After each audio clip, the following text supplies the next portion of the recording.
This is Jordan Grace, and you're listening to the Social Suplex Podcast Network. BWB, this is One Nation Radio. You better get it right. Rich Latta, James Boyd came to give them life. The Blackest Wrestling Podcast has come to kick all ass and drop it 6 feet if they kicking trash. Word, let me welcome y'all to something different. And if you dig it, man, you should let some friends listen. We be getting it in, this on the regular, dude. Ravish and flow, but this shit rude. See, James don't rap, so I had to break it down. The whole network, man, we coming for the crown. Raps in the columns, I keep them both covered. Making the beats too, so the listeners can bump it. Hit us with the rating, yeah, I'm saying it's a 5. Before you hit it, talk, bob your head side to side. It's One Nation Radio, and this is the beginning. It's Rich, and I'm here with James. It's time to listen to One Nation. We got to unleash the power of the pyramid. This is Mike Sempervive from WrestlingObserver.com. Check me out on Wrestling Observer Live every day. And also check out your boys, Rich and James, on One Nation Radio. This is Kenny Omega. We're listening to One Nation Radio. Check it out, guys. These guys know what's up. Big Kenny Omega fans. That's all it counts to me. Goodbye and good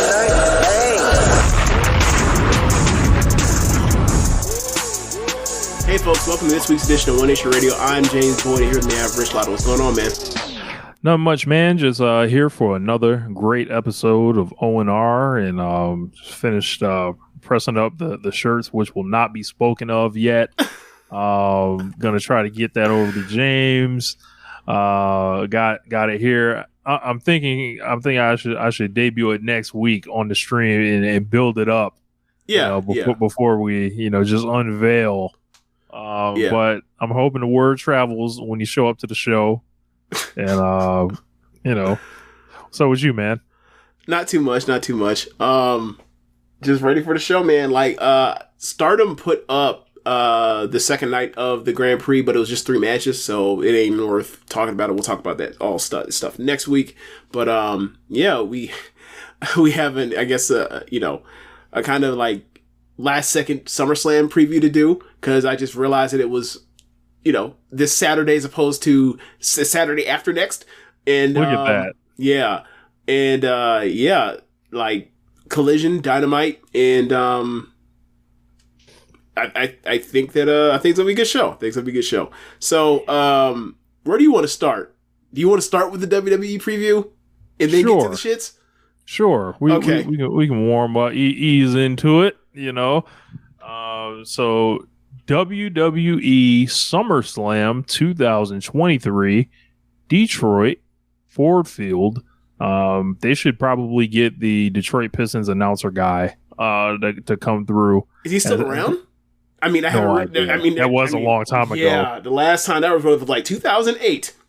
Yeah, Detroit basketball. I mean, they've changed arenas, like They took their asses. Them arenas don't even look the same. Yeah, they've taken their asses north of 8 Mile. So, it's been a minute.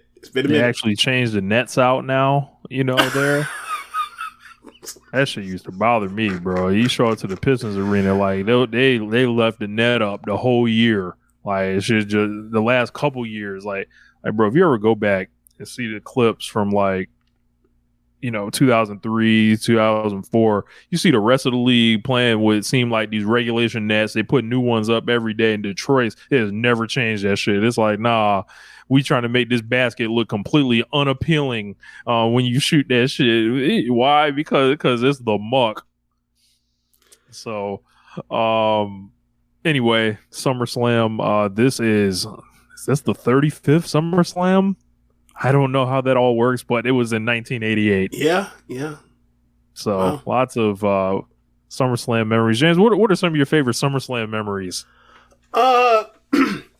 Some of my favorite that immediately come to mind for me would be the Wembley match between Bret Hart and Bulldog.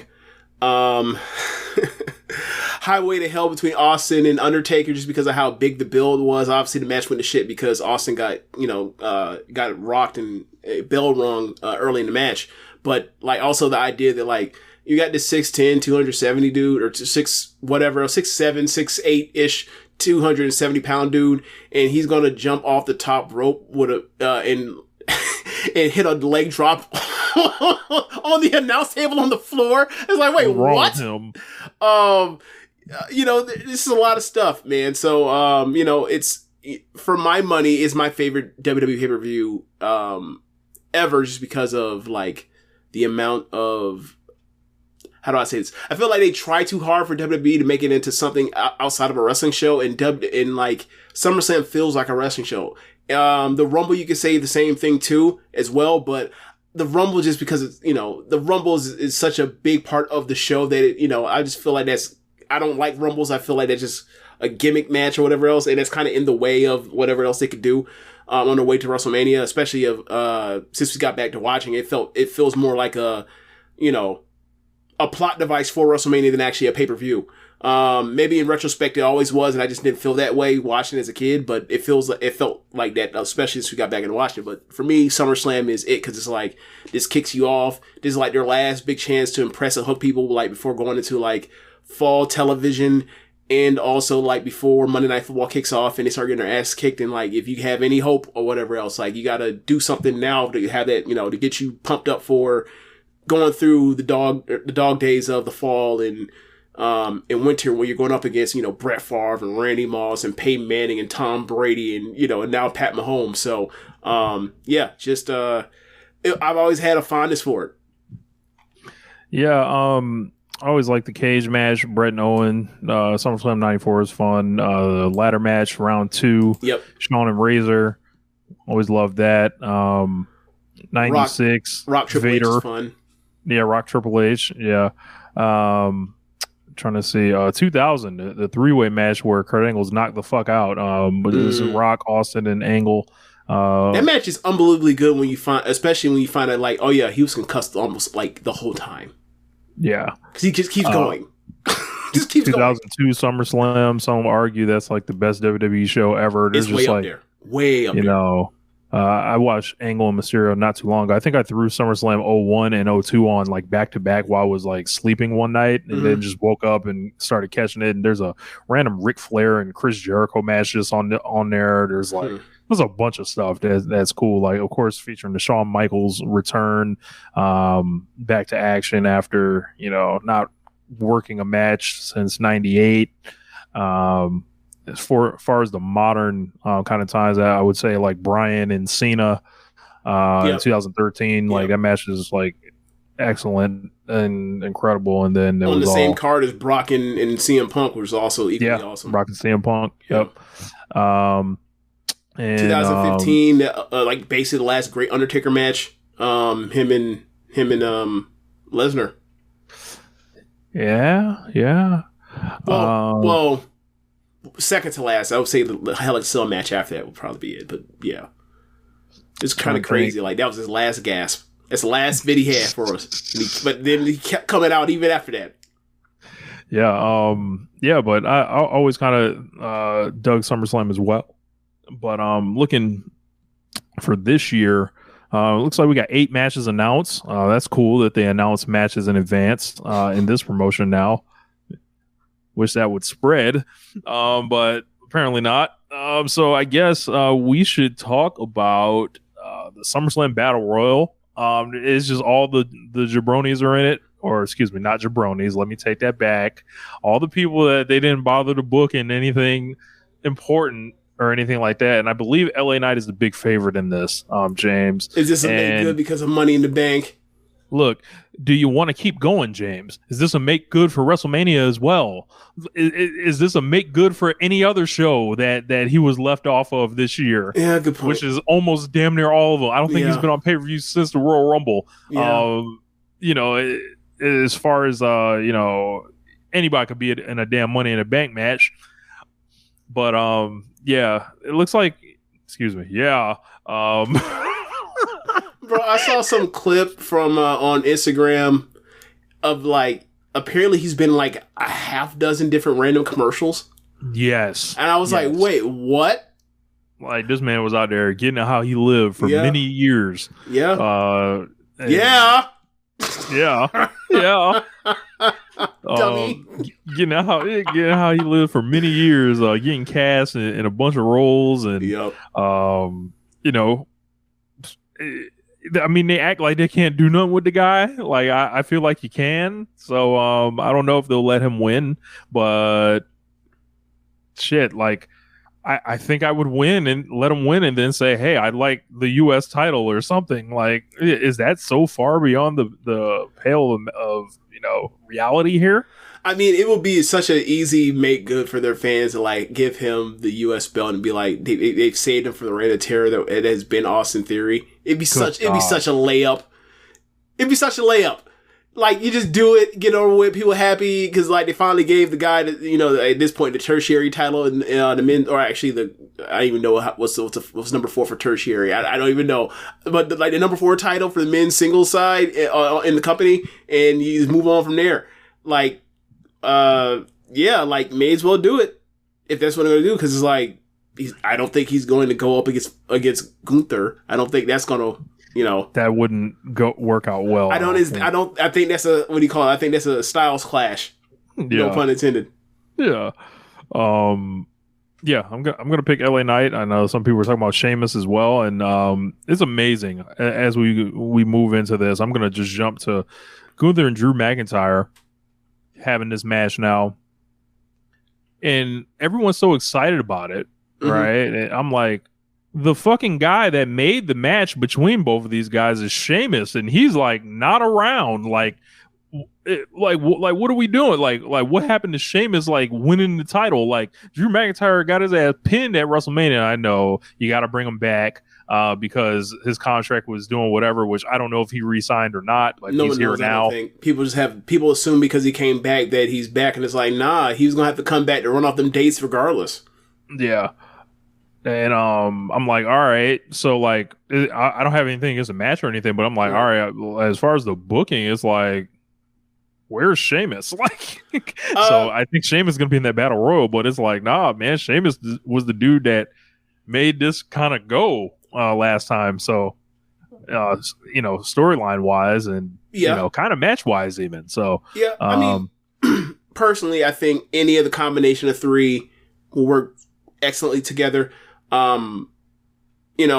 When they had the WrestleMania match, we all thought like, I would like to see this combination, any of these 3 get it on in a singles match as opposed to this triple threat match. And then they went out there and had one of the best triple threat matches in the history of the promotion. So it didn't matter, right? Shut up, James. Shut up, Rich. Right? So I'm fine with any combination of them keep continuing this on. And also, like, there's also the possibility where, like, you think about what's going on with Roman Reigns. You think about how long the day count total or whatever it is for Gunther at this point is like, all right, he's creeping up there. I think he's already second and for longest IC reign. I don't know how far away he is from Honky Tonk or whatever else, but it's like, okay, if he doesn't get it, whatever, like, this is actually like a real, like, actual wrestler doing a real legitimate not legitimate, but like doing like matches that actually hold up and aren't just bullshit for heat matches, whatever else. Like, he can lose this thing, then you can do the Drew and Sheamus thing over that belt. It's a more personal story, and like you can move on Gunther, heat him back up, get him to Survivor Series, let him pin 3 people after big chops if you want to, and then send him off to the Rumble to win a Rumble or something like that. Like, you can get him primed and ready to lose his belt and then upshift him all the way to, the Royal Rumble or whatever else to get him ready for a big match versus whether it's Seth or it's Roman. So, I don't see the harm in, flipping the title right here. Like, cause all it does is like get Gunther moved up the card where he should be based off his work. And you can do Sheamus and McIntyre over the IC belt and make it a personal thing. And if, McIntyre's on his way out, you can be like, these are your last matches with him. Go out there and, whatever you feel like y'all need to go match in the world, go out there and do it. Just don't drop each other on each other's heads. Yeah, either way that works for me, like whether Sheamus can chase either of these guys, because he's had the long chase already against Gunther and just constantly came up short. And, him and Drew, they go back years and years. Right. So, as long as Sheamus finishes the story, we're good. Yeah. Definitely rooting for Sheamus to get this whole thing. But as far as Gunther and McIntyre, anytime the two best heavyweight wrestlers in the history of promotion want to get together on the show and completely blow away the rest of the card in the stadium and continually to do it, I'll accept this. Well, we got a super heavyweight. Anybody that's over 250, because then people will be like, what about Brett? What about Sean? Like, shut the fuck up. That's not what we mean. We mean people that are actually big. Like someone that like if they're on a football field will have to put their hand in the dirt or have to line up in a 2-point stance and a wide 9. That's it. That's what we mean. Anybody that's the size of a Von Miller or bigger is what we mean. So just for clarification, where people lose their minds. Yeah. So that should be sensational. So moving on, we got an MMA rules match between Ronda Rousey, who may be in her last hurrah with WWE, and her bestie Shayna Baszler. This is a match for a different time almost. I don't know why Rhea Ripley doesn't have a match here. This woman never wrestles. Has she defended her belt since Puerto Rico? Who knows?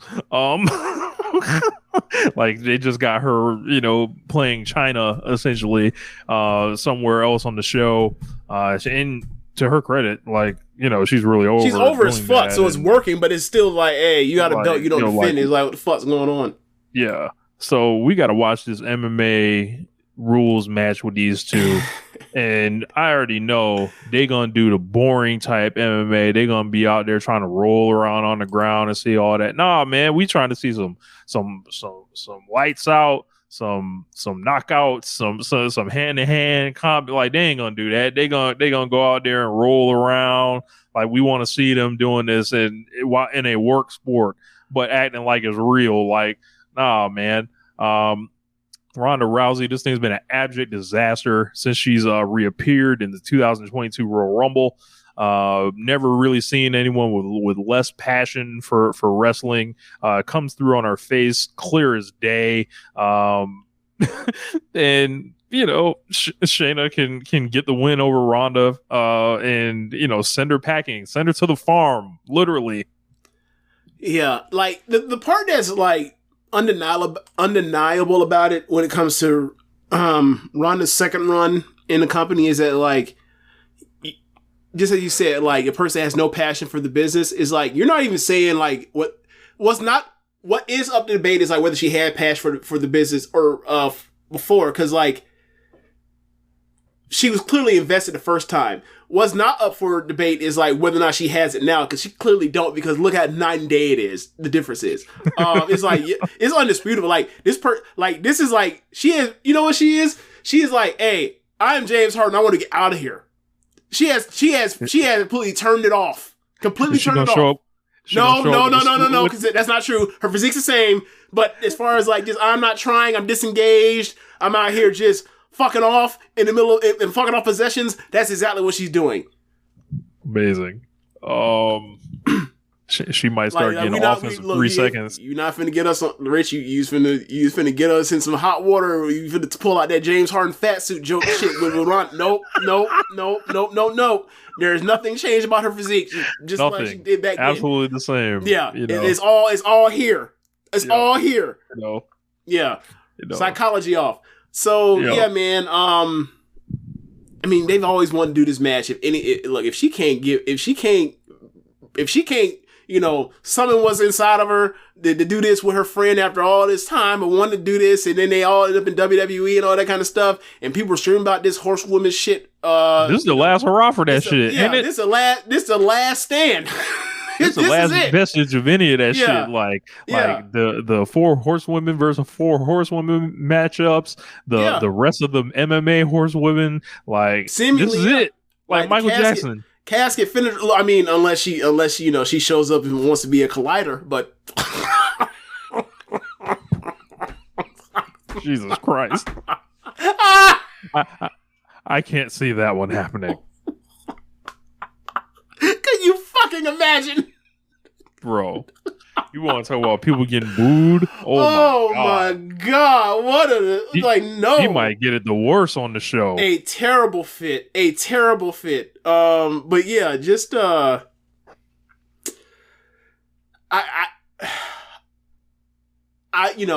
regardless of whatever I've had with like some of her matches in her run in NXT at the end, like I've always like trusted in Shayna as a wrestler. So like that's what I got. If I got any faith in this match, is on Shayna. And we'll see what happens with it. But it could be bad. It could be, but it could also be very good. But we'll see. I think it'll be somewhere in just like plotting in the middle. But we'll see. Let's see if Utami taught Shayna a move in return. I don't think that Utami could teach her how to do the pace like a starter match. They would scream at them, "Slow down! They're going too damn fast." Speaking of going fast, we have Ricochet versus Logan Paul in a singles match. And if you guys have listened to this show for any amount of time, you know I'm big on Logan Paul. So I imagine that this is going to be the sanitized version of Ricochet and Will Ospreay from years ago. But that being said, that should probably still be a very excellent match. I saw an angle between them actually on Twitter tonight. I'm ready for them to build this promotion around Logan Paul. I think the guy's awesome. He's so entertaining, so funny, doesn't give a fuck because he knows he's not beholden to none of this shit. So he's like, what you gonna do? Fire me? It's great. And I think they should do a lot of spots and, just try to blow our minds a little bit. This is actually going to be the opener of the show, I believe. I think they're going to have a very good match at the worst. I have my concerns because every time I look up and see a physical interaction between Ricochet and Logan Paul, it leads to something very stupid. Like, awesomely stupid, but also stupid where it's like somebody got hurt. Like when they did that double, opposite sides of the ring, and they both springboard and basically slam ball into each other like dummies. They kind of got hurt, but whatever. It worked out like a crossbody. It is what it is. When they did the spot at Money in the Bank, when they were supposed to both double springboard off the ladder into a ladder bridge for a Spanish fly or whatever else, and then Logan Paul fucked up because he's a backyard with no experience, and Ricochet still did a shoot Spanish fly with that man, and landed on Paul's head on the table. That was also dangerous. I saw the interaction you sent me where like they're fighting, they get up, Ricochet hits the kicks, and he goes to do the wall flip kick thing off of Logan Paul's chest, and Logan Paul completely mistimed it. And it's like, if this isn't Ricochet who can just flip in the air by himself without the need of the force of coming off of the wall that is Logan Paul's chest, he lands on top of his head. And I'm just like, all right, man, I understand this Ricochet. This is maybe the most gifted flyer ever. But y'all asked for a lot for him to go out there and say, hey, you need to go out here and make this guy look like $1 million as he fucks up every other third thing that a guy that watches them, semi-regularly sees. Like, I just hope that Ricochet don't end up dead, or hurt, trying to carry this guy. I hope Logan Paul, just keep it safe and keep Ricochet from dying. That's all. I hope Logan Paul catches him. So yeah, that too. At least, he has caught him, but some of the stuff just like, I asked him to do stuff that like he ain't been trained enough. He doesn't have enough reps doing yet. But because Logan Paul just does train for the big moves, baby. Yeah, trains for spots first. I think it was Shawn Michaels on a call talking about like they train him differently. They train for spots first with the celebrities. And it's like that's why their matches are good. And instead of learning how to work a fucking cravat the wrong way anyway. Whatever. Oh man. So we've got a triple threat match, WWE Women's Championship. This is Asuka, Charlotte, and Bianca Belair. Seems like the annual tradition of some type of three-way match with the women at SummerSlam. Oh, 2018. Remember that one? That was a good one. They made a star on accident. Yeah, the wrong way. Had no idea. Look, even when we're wrong, we come up. God damn it. Don't worry, it all balanced out by the end. So as they continued to get in their own way. Yeah. Now this thing is very strange.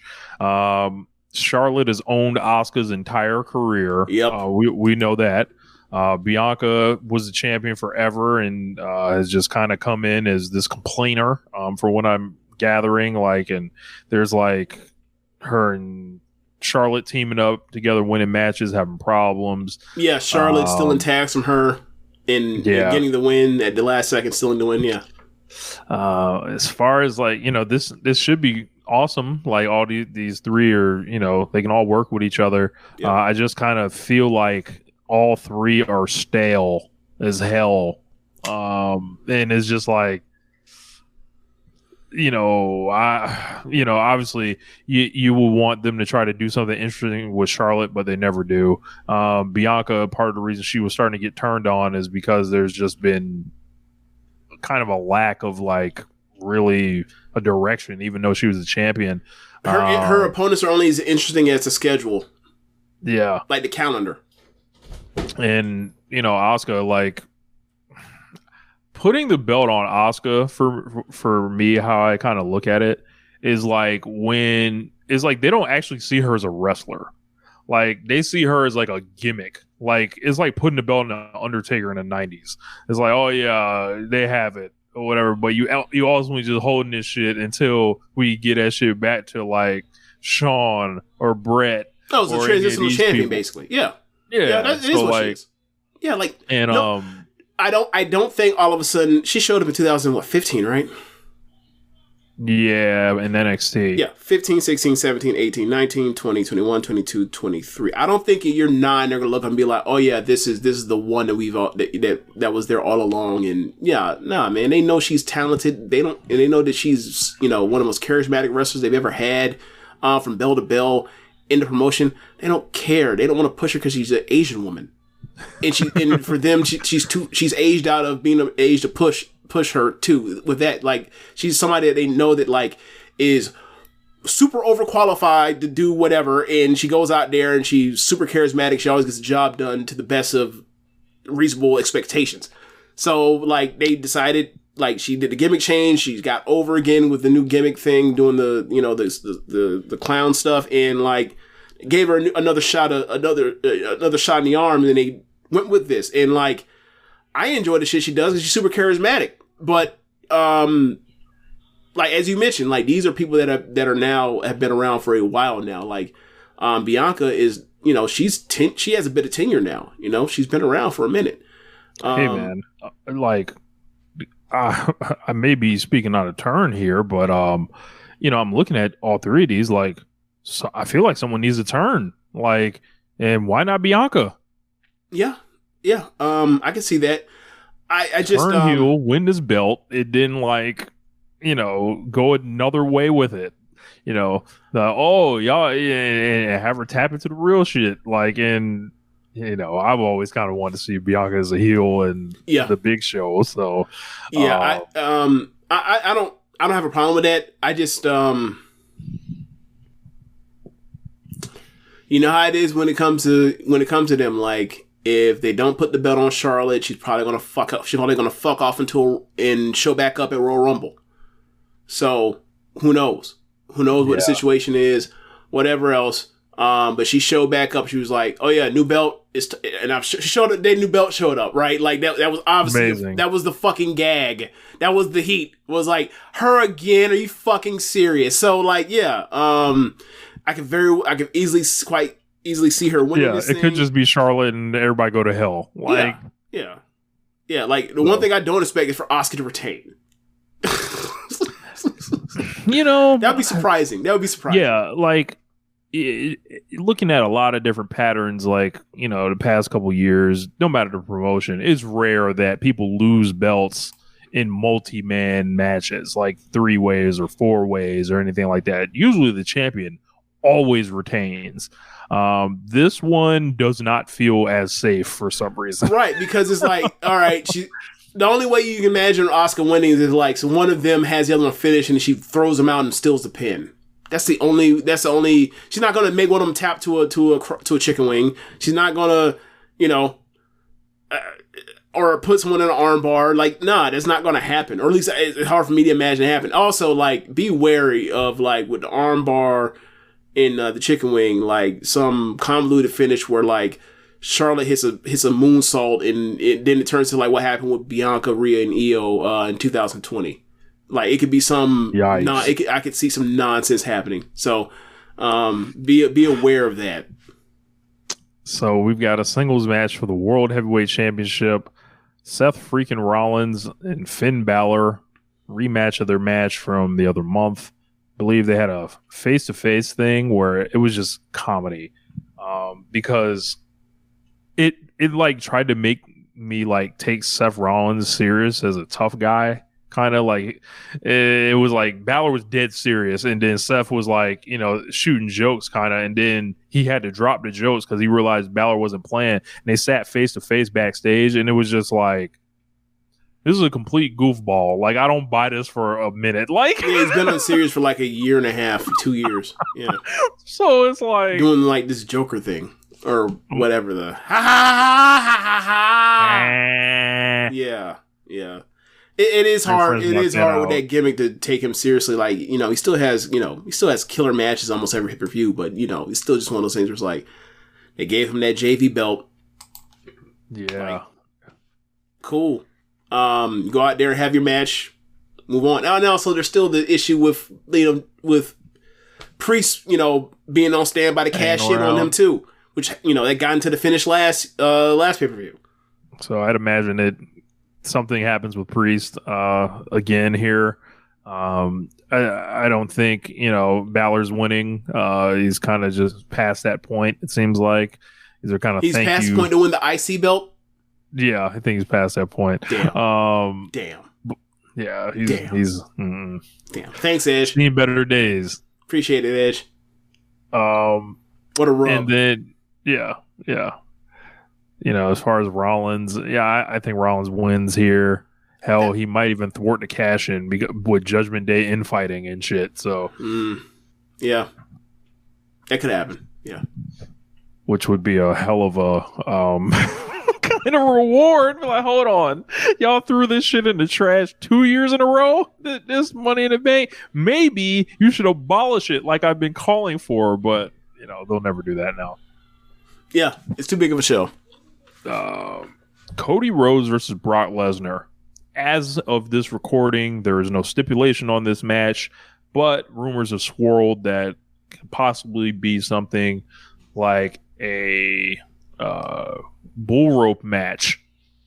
Both of their matches have had goofy finishes, which people have tried to explain away, that I immediately noticed as fake jobs. Yep. And just these far from reality. Like either someone's going to look stupid or it's going to be completely unbelievable that this would be the finish. I'm like, all right, Brock, like the first one, I thought Brock just looked dumb. I'm like, hold on, bro. You didn't notice you was getting counted? Like what? Right.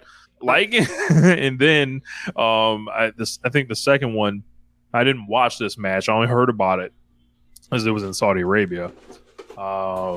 Cody then passed out to an arm bar or a Kimura. Mm-hmm. And that utterly confused me. So this time, I don't expect a match where someone has to get pinned, yeah, or submitted to win. So that gives us a couple options. Gives you a last man standing match, which I doubt because Brock did that last year. A ladder match. Yeah, can they put an American flag on the top on the pole so they can go get it? Yeah. Put the slave master jacket up there. Oh man. They could do a ladder match. They could do like speaking of that ladder match you liked. I was like, hold on, what is they could do a strap match to where they touch all four corners or something. They could, trying to think any other Rich. weird. They could do a casket match, I'm gonna tell you this right now, Rich. After I saw that Natsupoi and Ano strap match, I never that basically had the Texas Death match rules. I don't want to see another one of those strap matches, one of that kind of rules ever again. Or not no time soon, definitely for sure. But so like they go out there and do it again, or try to do that, and I'd be like, nah, man, I just saw people make this mistake just a month ago. Don't do this. They could do a steel cage match where somebody runs from the other man and wins. So I think those are all the stipulations to where people aren't pinned or submitted here. But I feel like we're staring at one of those. What was the best Randy Orton John Cena match? It had a stip. I Quit match. That's what I'm talking about. Because I remember there was a part where like Orton had basically incapacitated Cena while he was handcuffed, and then like he had to splash water on him to get him to wake up from being passed out. It was an I Quit match. I mean, well, can't do that because Brock would, under no circumstance, would you ever buy someone saying they do the I Quit thing. Like, and honestly, it would be a fake job if he did it, because he'd be like, "Oh, I quit, I'm done." Like, wait, what? Right. Huh? I mean, like Cody had to threaten to be like, "Yeah, I'm gonna squish you with like a damn with the bulldozer, forklift or something like that." Like, if you don't quit, I'm gonna crush you. Bring out the fucking heavy machinery again for SummerSlam for Brock. Yeah, why not? Fuck it. Yeah. Bring the caterpillar out and lift up the goddamn ring again. Why not? It's not like we need the ring to see whatever the sentiment is going to be going on in the main event. They don't need a ring for that. They can just do it in the back. Like, get better camera shots of the facials. Brock can cut to the big screen. He can get on the mic and say, "If you don't say you quit, I'm gonna blow your bus up. I have dynamite on your bus, and I will fucking blow this shit up if you don't quit." Look, the funny part about it is like, given how they're doing the cost cutting measures, they might just replay that Austin dropping the shit down and go, "Wait, that's not his bus." What? That's not the Cody Express. That's that shit that Vince was in or whatever from like 25 years ago or 20 years ago. Sheamus Nova using AI recording of Brock Lesnar saying "I quit" and play it throughout the speakers. Oh my god! Oh, like the I quit shit with Rock and Mankind. That'd be funny as fuck. Absolutely sick. Oh, that'd be funny. Yeah, so like this should have been playing with the fake jobs. Some of the angles I've seen with this have been good. Hold on, Rich. Can you imagine if they ran that angle back and did the same thing where like you have Foley, you have one of the wrestlers say "I quit," yell it out loud, and then they basically replay it, and that's actually why he quit, and that's like the Dusty finish. You get a rematch. People be like, "Bro, if you don't get the fuck out people my will face," be fucking furious. Yes, they will. Especially with the babyface say like, "Oh my god!" Like let that shit happen to Eddie Kingston and see how that shit works out. Oh my god, MJF and Eddie Kingston do that shit. Oh my god, people will storm the ring. People will rush the ring. Oh, nasty work. So I guess I'm gonna pick Cody to win, but you almost got to. Because it's like, who's gonna be around and who isn't? Like, we might not see Brock until Survivor Series or Royal Rumble after this, or really next Saudi show. Really, this has been like the most Brock Lesnar has worked in years this year. January, February, March, like April. And then, went straight through to Puerto Rico and then Saudi Arabia. Man, I've been hearing some nasty rumors too. About Brock? About this. Oh no, about a man that may be set to return and King of the North has nailed it. Oh, Orton? No. People were talking about Bray Wyatt. I saw that, and I didn't. People were talking about Bray Wyatt, and bro, if Cody Rhodes, if you're Cody, listen to me. I know you listen to One Nation Radio, Cody. If they pitch you working with Bray Wyatt over the fall months, they are trying to sabotage you. Stay home. Yep. Literally say, "I will not report. I'll be back for the Royal Rumble. I need some time off with the family." Do not do it. Do not let them do this to you. Get a second opinion on that pack. Yeah, be like, I've wrestled a hard schedule. I'm still getting used to back, the heavy load. I was working like 13 matches a year before this, and I'm just not feeling great. You come with a phantom injury from the Brock match. Like, oh man, I'm just not feeling it. Rich, he a pro wrestler. He ain't got to fake nothing. It's the same thing when it comes to one of them dudes when they want to shut down, they want to get a trade, and the teams are dragging their feet. Hey man, go get that knee checked out. Go get that knee checked out. Go get that back and neck checked out. That tendonitis. Yeah. Every wrestler got stenosis. All of them got fucked up necks. Go get that neck looked at. Yeah. They say that you go talk to your chiropractor and get yourself one of them Roddy Strong neck braces. Yeah. You show up to Monday Night Raw and you wear. You can even make it. You can make the cast the color of the red, white, and blue. You can get a customized neck cast to go with it. You're a showman. Oh man! Look, I would like any circumstances want to watch Bray Wyatt and Cody Rhodes. Nah, man. Never. Thank you. No, what I think is Cody should do is you say get an American flag neck brace. Nah. This is what he needed to do. He gets a regular neck brace, right? And then like in the spot where his neck tattoo is covered, he just put the neck tattoo on the logo right over the top of that bitch. So it's covered, but it still will be seen. Let it be known it's still there. Could he just cut like a hole in it just to show that shit right there? like the bubbles in basketball shoes. Oh man, you stupid. Money Zim says, you want me to hit a crossroads with turf toe? I'll be in Georgia. Wow. That's great. Hey, turf toe ain't no joke. That shit hurts. But yeah, man, avoid all of it. Avoid all of it, Cody. Like, we've seen you get yourself in a situation where we're like, hey bro, avoid this, and you decide to drive right into it. And it's worked out for the worst. Take our advice. Avoid this at all costs. Listen to your boy. Listen to Big James. Listen to Big Rich.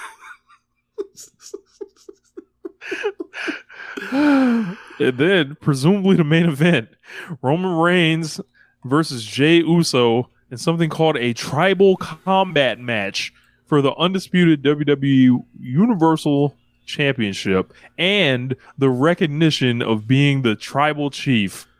It's almost as if they didn't need the title, the 3 belts for this match, because they already had a title on the line any damn way.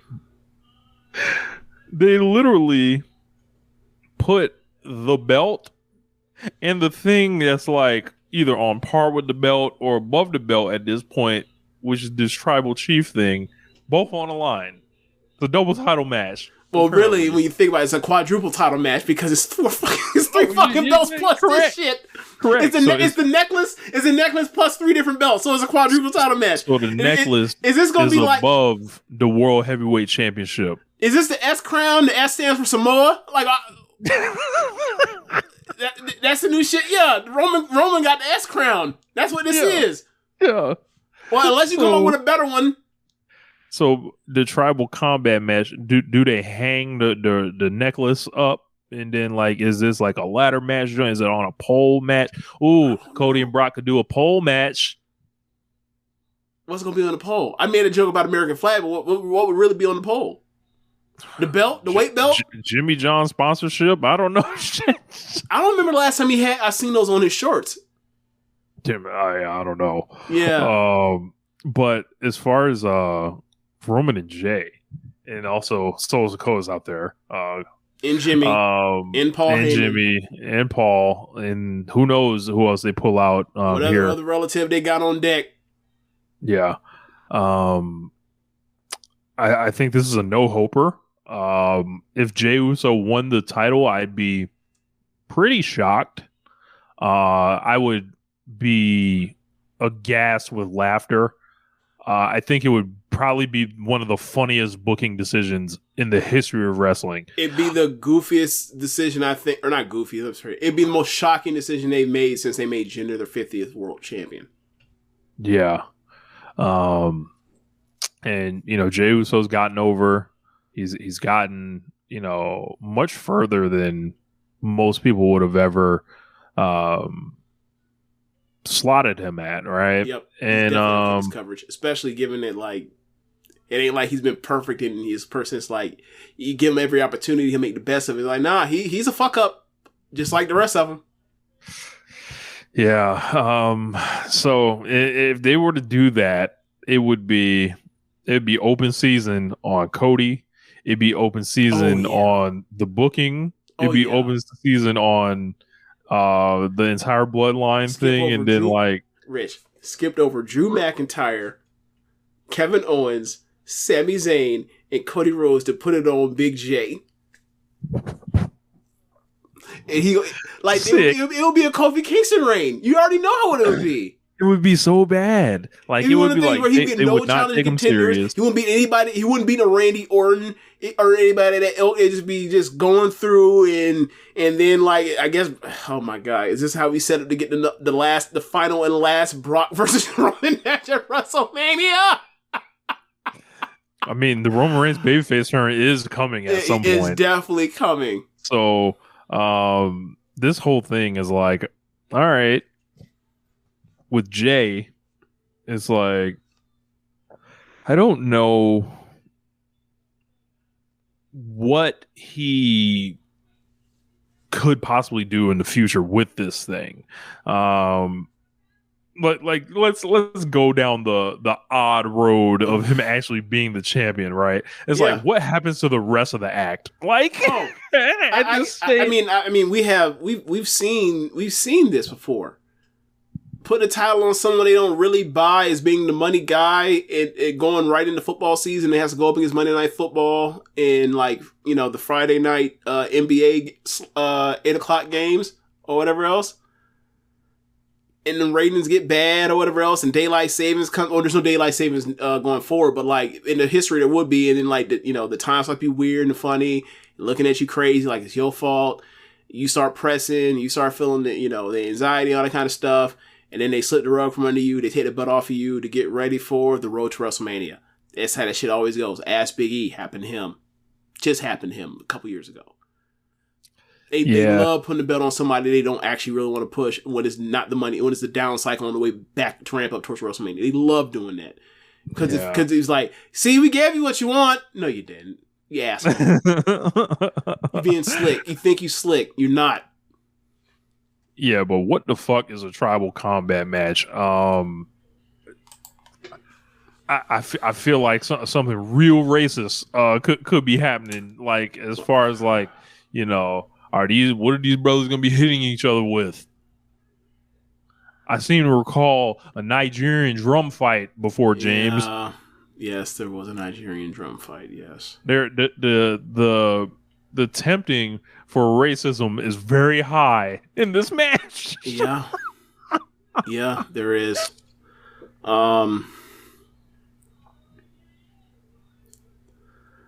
Yeah, man, just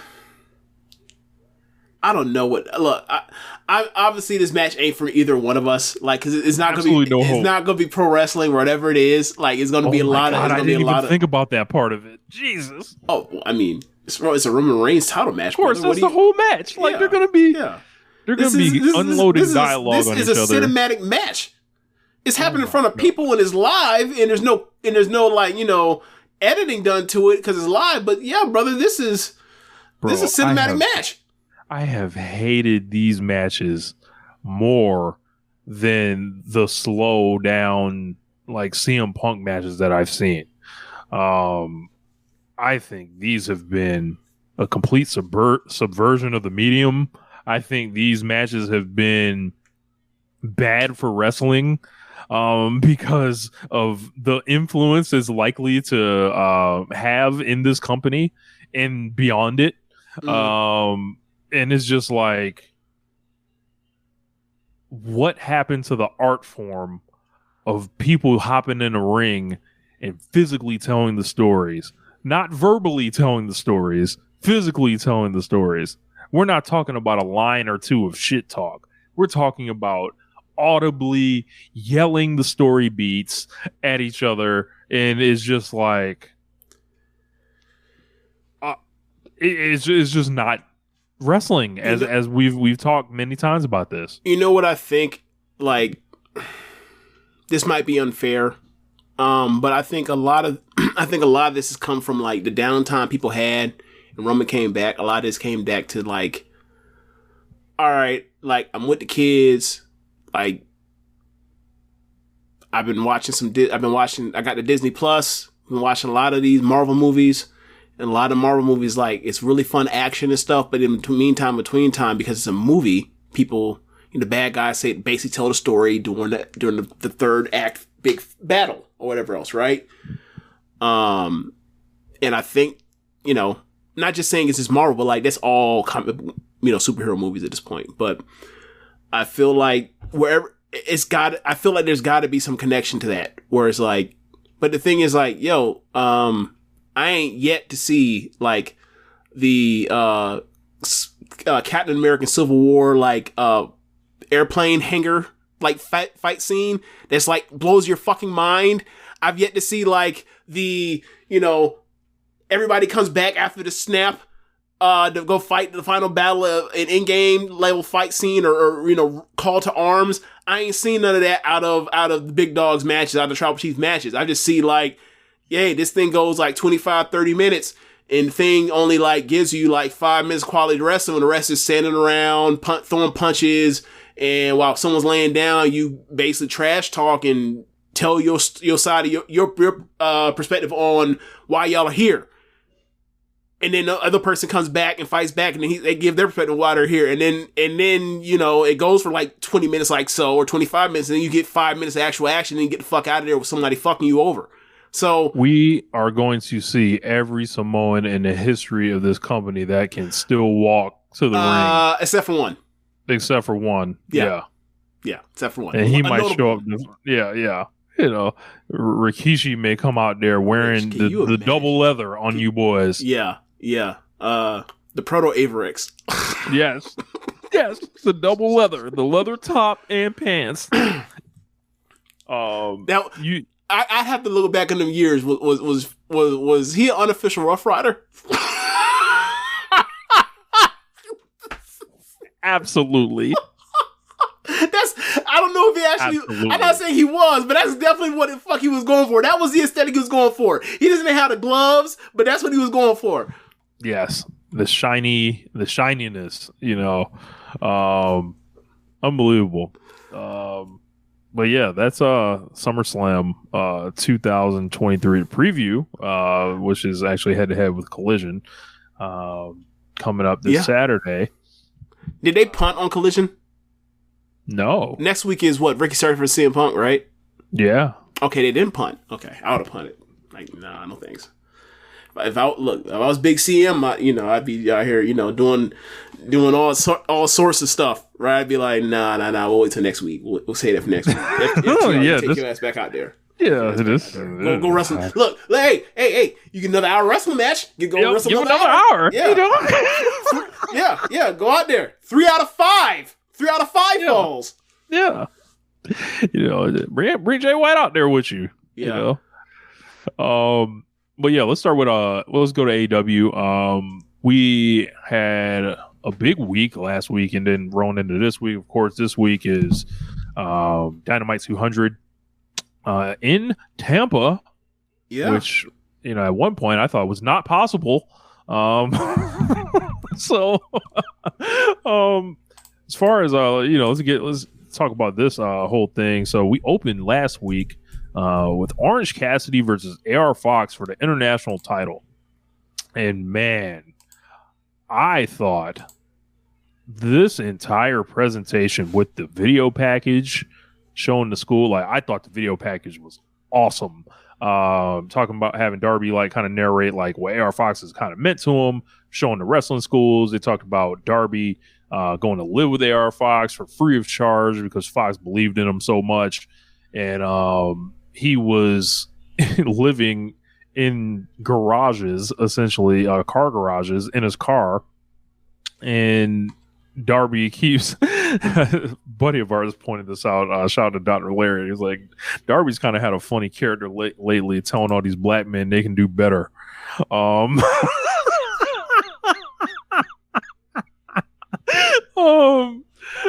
But I seen Yeah. You're right. He has Keith Lee, Swerve, AR Fox. Yeah. Kind of strange, Yeah. for this babyface. I think somebody should tell him to cool down on that before people notice. But as far that leads us into Darby advocating to get AR Fox a shot. And AR Fox gets a shot at Orange Cassidy, and these two go out there and rip it down. This was, I think, this is a standout match for both of these guys. I didn't expect the title to change here, but this whole thing ended up being the first thread throughout the night, of things to come. I thought this was excellent. Yeah, I really have enjoyed what they've let Swerve, or what they've built to with Swerve on like Dynamites, where like he'll interfere in a match, or he'll have something happen early in the match to build towards whatever is happening, or what is going to be the ending result of whatever happens in this match later in the show. It's happened twice in like the last month. So like I've really enjoyed that. It makes the show feel like cinematic, like you're watching a whole thing, as opposed to just like when they talk about they don't tell stories, it's like, well, they told the story throughout the whole show, right, with people. And I really like when they've done this with Swerve of late. So yeah, but getting back to the first part of the Swerve thing, is like, this match was great. This is one of to say this is like a big deal. This is one of Orange Cassidy's best matches of the year. And this is a dude that has gone out there and basically go out there and go get 3.5, 4, 4.25, whatever you need, basically like 3 weeks out of every 4, all year. We don't have a television, like we don't have a television, we don't have a best, most outstanding television wrestler thing or whatever else, but he would have to be it.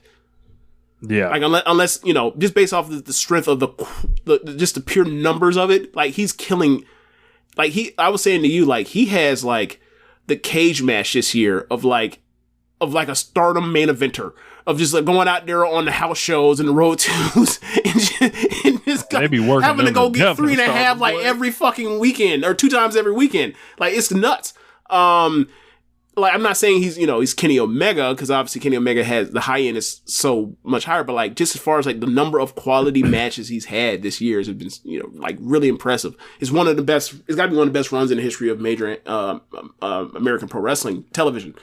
So for him to go out there with AR Fox and have one of his best matches was really impressive. And like, every time we see AR Fox, he gets over, he does his stuff, he has really fun matches, and it's like, everybody pretty much likes him and is kind of familiar at this point, but like they haven't had a reason to care outside of they know they're going to get a quality match.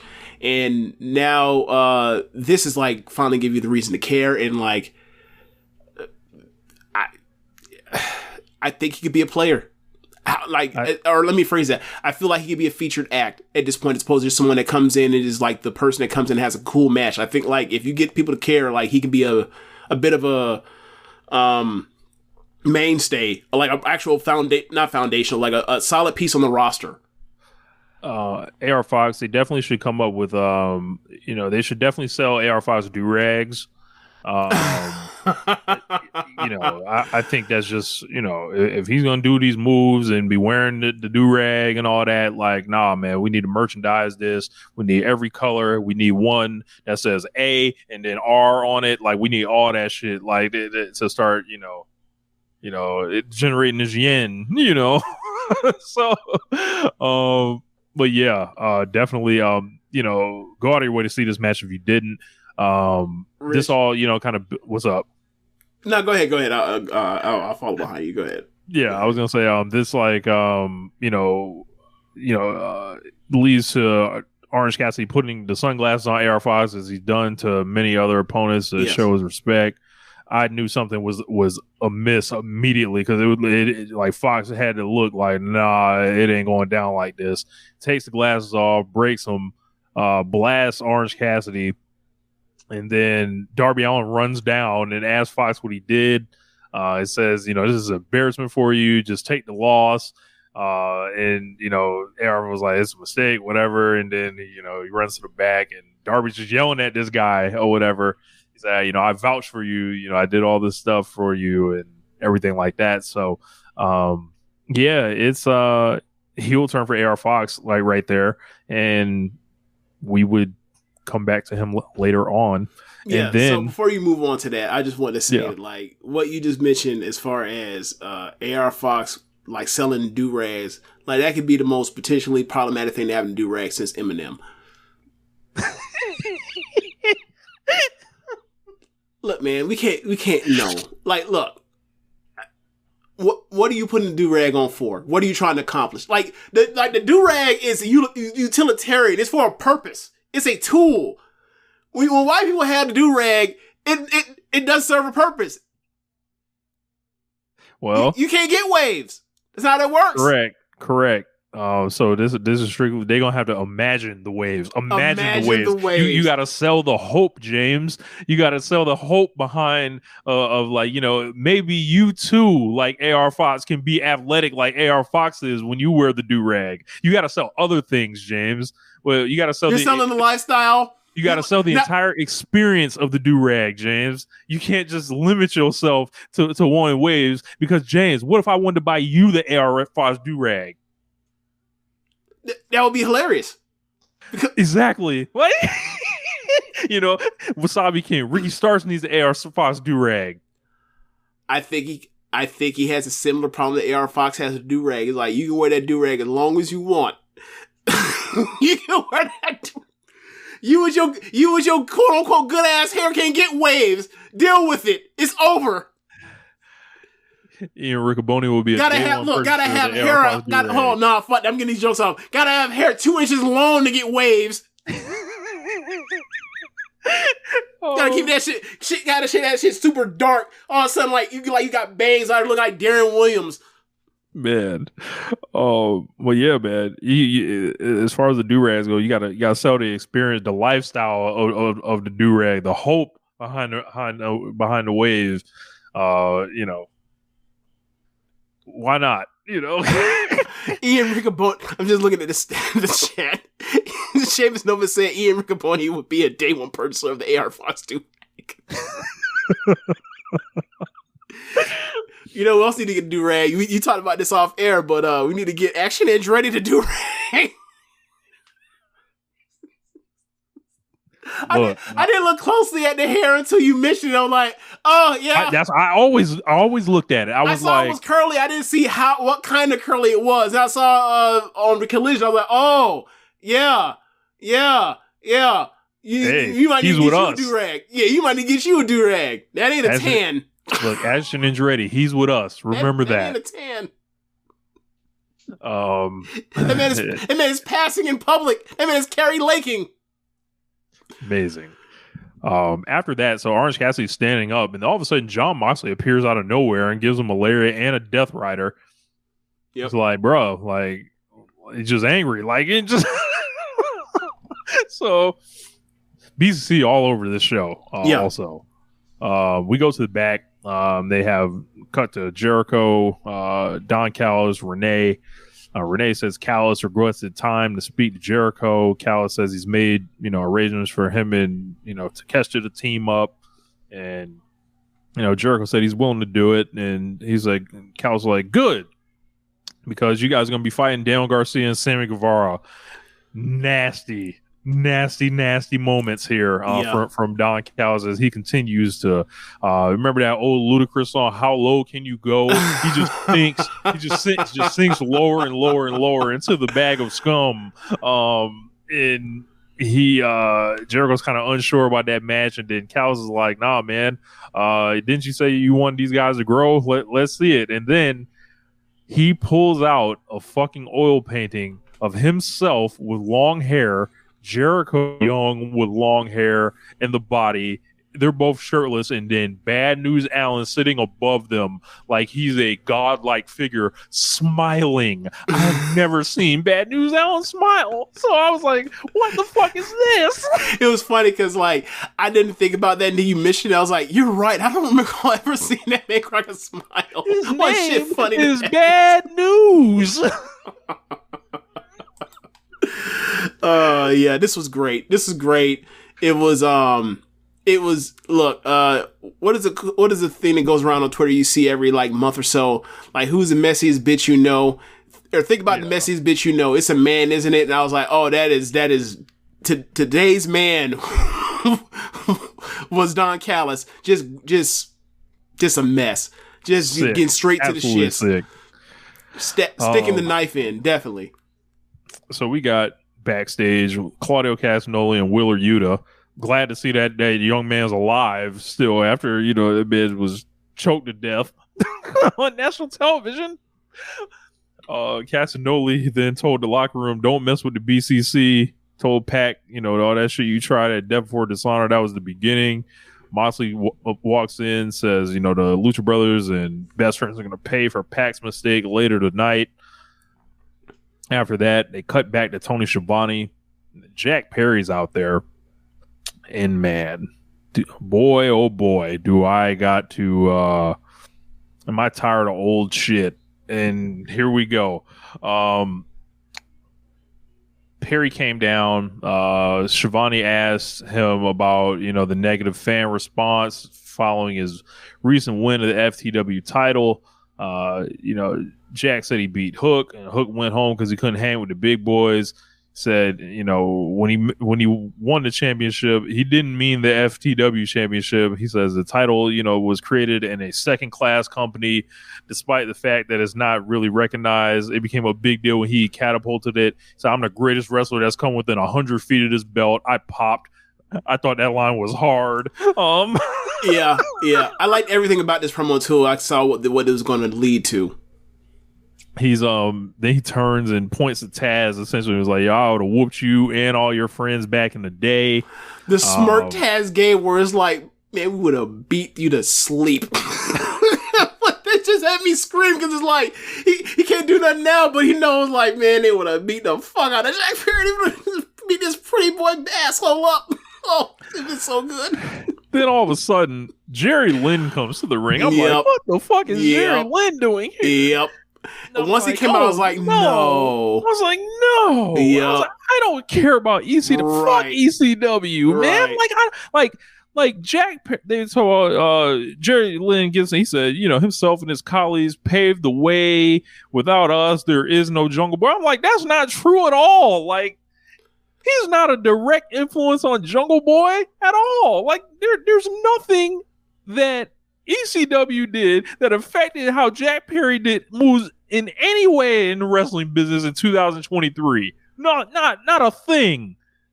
Like, I think at this point the only way the ECW thing would have worked is if, like, it had been time. Like, I think Chris Jericho's turning babyface off the back of all this stuff with Callis, right? After it all goes to shit, right? Of course, what I mean. Like, if they had saved this for like 2 months, and then you do Jericho versus Jack Perry, and Jericho's going to come out on behalf of ECW, then it works because, Jericho could still go. We still see Jericho all the time. And James, go ahead. Chris Jericho, not only the, former, there are also people like former ECW champion Paul White that's around, former ECW champion Christian Cage is around. Former ECW champion CM Punk that's around. Lots of ECW alumni here. Yeah, you're right. Yeah. Anyway, but I'm just saying, like, I feel like it's a person that's appropriate for this if you're going to do this. Like, with Jerry Lynn, obviously he's been backstage since the beginning, I believe. Yeah, but it's just like, I think they've only done like one thing with Jerry Lynn on screens, like in the whole Jericho entire run. tombstoned him. Right. And it's like, I'm like, can Jerry Lynn still wrestle? Right. That's what I'm on. It's like, is he cleared to actually do stuff, or am I going to be, or this is going to be like, a training wheels match? So, let's go through, I got the list here of former ECW champions. Oh my god, this man finna go through this fucking WWECW shit. Go ahead. You know talking about Bobby Lashley? Jesus Christ, he can't quite show up. Sabu just showed up. Oh my god. Maybe the Sandman can come in. Am I the only one that is surprised every time I hear the Sandman still alive? I'm always like surprised with anybody from like ECW. Every year I hear that he's alive, and I'm always like, I know I never heard that he passed, but I'm still surprised he's still alive. Am I an asshole? The answer is yes, but am I an asshole? Tommy Dreamer, can come see Jack Perry Bonnet. Is he still do New England wrestling? Pretty sure he does. Yeah. They brought Jerry Lynn out. Where is the Rhino? Yeah. There's Rob Van Dam. A lot of people are talking about him. Look, if Sabu's gonna show up on AEW eventually, then RVD needs to as well. I mean, he was on that Noah show. Was that last year? No, that was last year. That was last summer. Look, a new signee of the company, John Morrison, the former ECW champion, can come out and confront and stand up for the extreme. Chavo Guerrero can show up and see about it.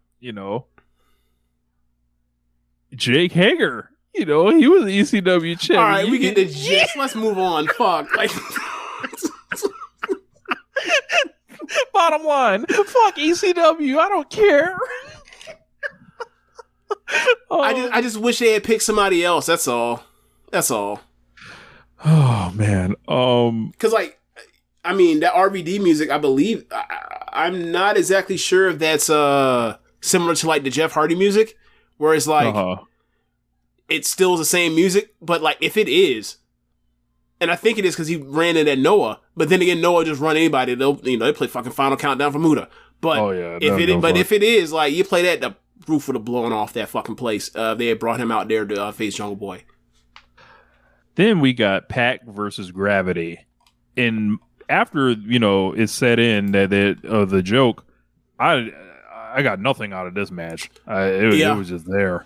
Yeah, it was really awkward at the beginning because Pac was doing the "you forgot me" stuff, and I'm like, it's one thing to book it as the joke, but it's one thing for a person that's Pac care to actually play into it. It didn't work for me. Also, like you can tell that like Gravity is not that experienced. Like somebody that will be a prospect the more reps he gets, but like is not that experienced yet. So I enjoy Pac, putting the beats on him.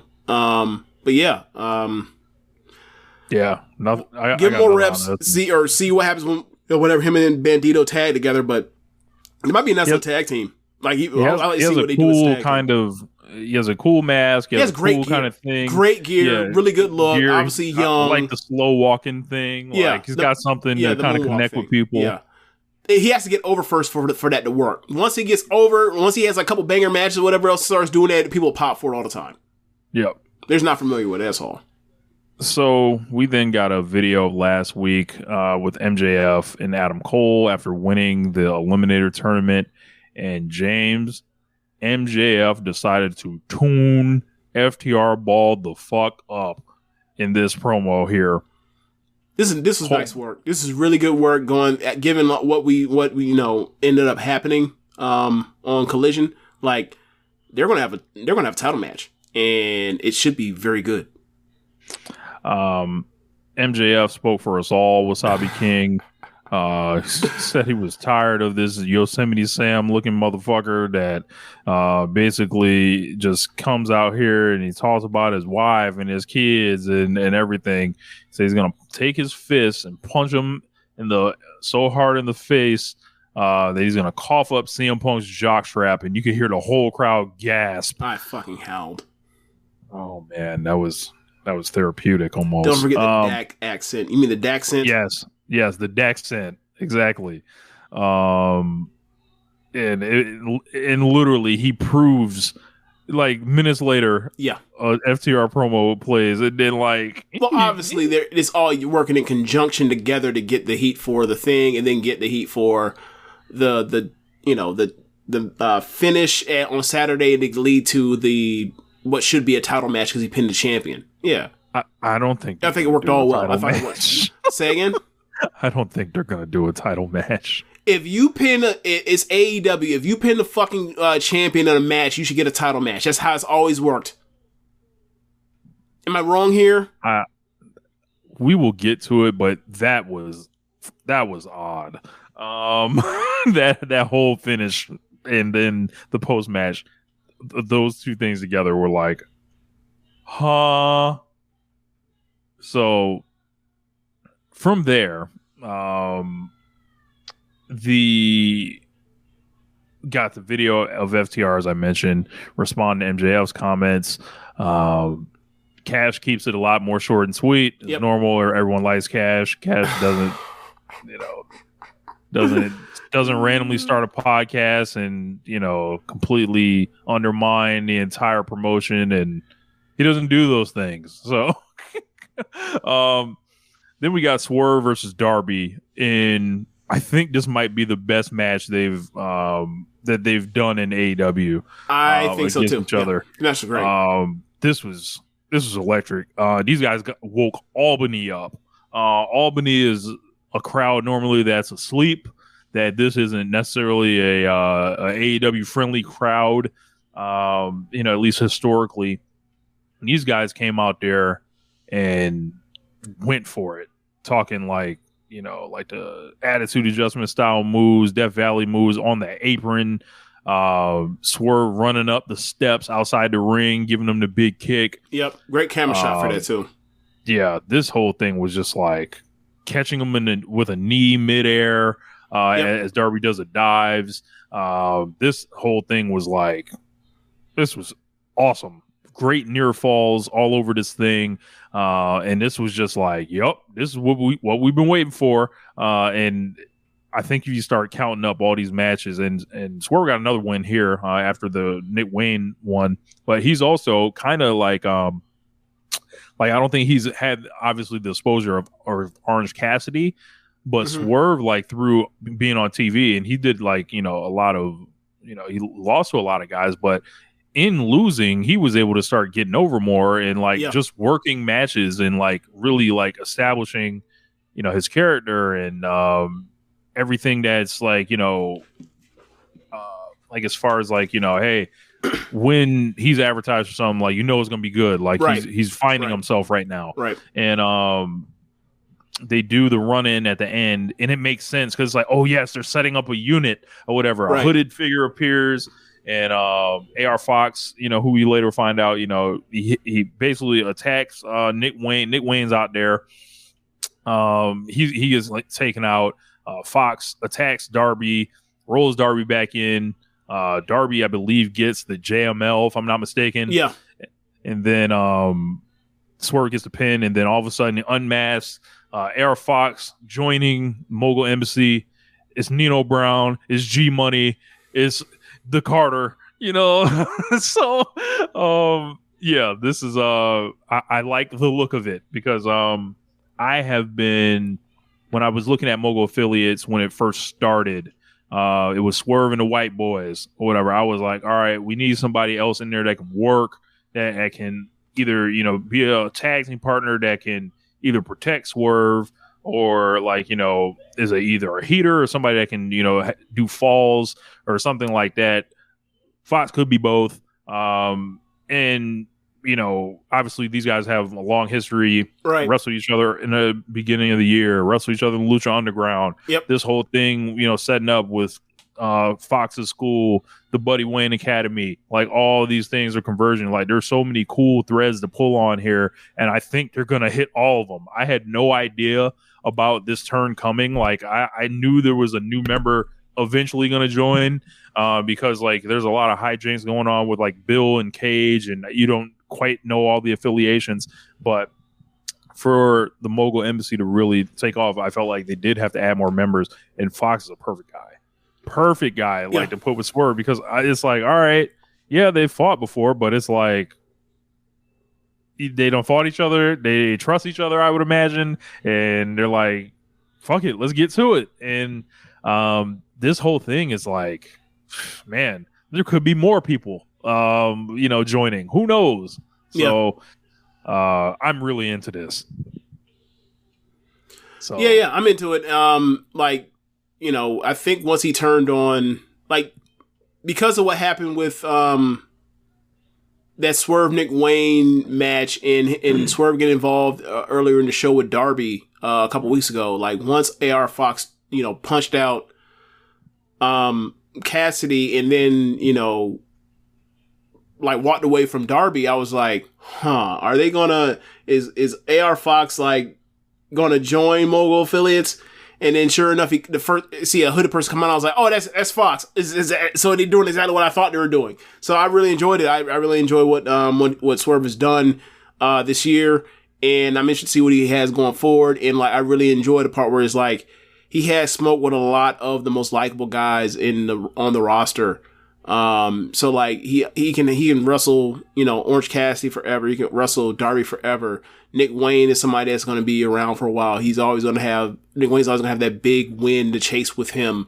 So like maybe he's not, I feel like for the quote unquote mid card of AEW, like I feel like he's doing as well about as anyone, from the heel side. Like, because there's a lot of heels. Yeah. But I'm saying it's like a mid card guy, like below Jericho, below MJF or whatever else. Like, I feel like he's doing as well as just about anybody. So from the quality of work to like the people he's had programs with, the things he can still do in the future. Because like, bro, look, I understand it's been 8 fucking months. They can still do a Keith Lee match. They can still do it. So yeah, like there's a lot of stuff for him to get into. And also, like, I mean, that's still at play because, Darby, as you mentioned, he has his this young dude is having these conversations with these black men, and always do a Keith Lee and Darby versus like AR Fox and Swerve match. They could always do that. Darby and Nick Wayne against AR Fox and Swerve, like they do a death match with them for a good God. A trios match. You throw in Cage. Yeah. There's a lot of combos there. So we go backstage. We see Jericho with Menard, Parker, Tay Mello with the baby, and Anna JAS. And he basically asks, how the daughter's doing. She said, "Oh, it's good, but what's going on with you?" And then Parker, comes in, pulls the comb out, and he thinks he's gonna hand him the comb. He's like, "No, I'm not giving you the comb." He said, "You gave it to me," and he pulls it back. So I'm not ready to give it back. And then he starts talking about his doubts with Jericho, and Anna Jay said, "Fuck all this. I'm gonna just keep it a buck with you." Said, "First of all, you're selfish, and you never appreciated the group, despite us appreciating you." He said, "Until then, so you figure all your shit out. We can't give you 100%." She walks off with Mello and Parker. Matt Menard's there left with him because he loves this fucking guy. And Jericho asks him, do you think it's easy? And Menard tells him it is. Tells him to figure out his shit and do it fast. So I don't know where this is going, but it's I think it's leading towards like a redemption arc for Jericho. Like the Chris Jericho Appreciation Society, like he's going to fall for Callus's manipulation, and then obviously was floating around for Wembley, him and Ospreay or whatever else. That like Callus is going to be involved in that. So I imagine it like it's not going to work out between those two. This is a way to get Jericho back babyface. This is a way to get the entire faction when Jericho goes the long way around to get redemption with all those guys, and everybody can turn to the like almost like Dark Order was, with Hangman, where it's like they're lovable now because obviously you can like them, and like you can go forward from that on the other end and spend the whole last half of the year like with Jericho trying to like get these guys, for Jericho to appreciate the society, right? So amazing, yeah. I mean, that's the thing with Jericho. When Jericho turns babyface, like he does everything that I ask people to do when they're shitbag heels forever. Like when Inner Circle turned babyface, he's like, "Look, man, we handled the shit wrong. We apologize," and like that's a simple way to just get people to like you after apologizing for the bullshit you do. Like, not everybody is as talented as MJF where you just be like, I can go heel babyface on a drop of a dime and people will cheer or boo regardless without being like, hey bro, what about the people's lives you ruined, you asshole? People don't care about it with MJF because he's too much, he's so unserious to even like take seriously with any of this stuff. James, I gotta bring back the Zoom for a minute. Okay.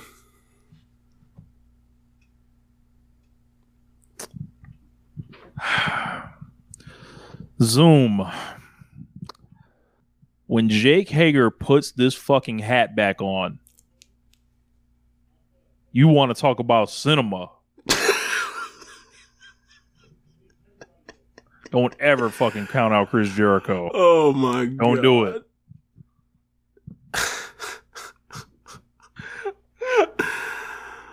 Oh man. So up next, we got Britt Baker versus Taya Valkyrie. And brother,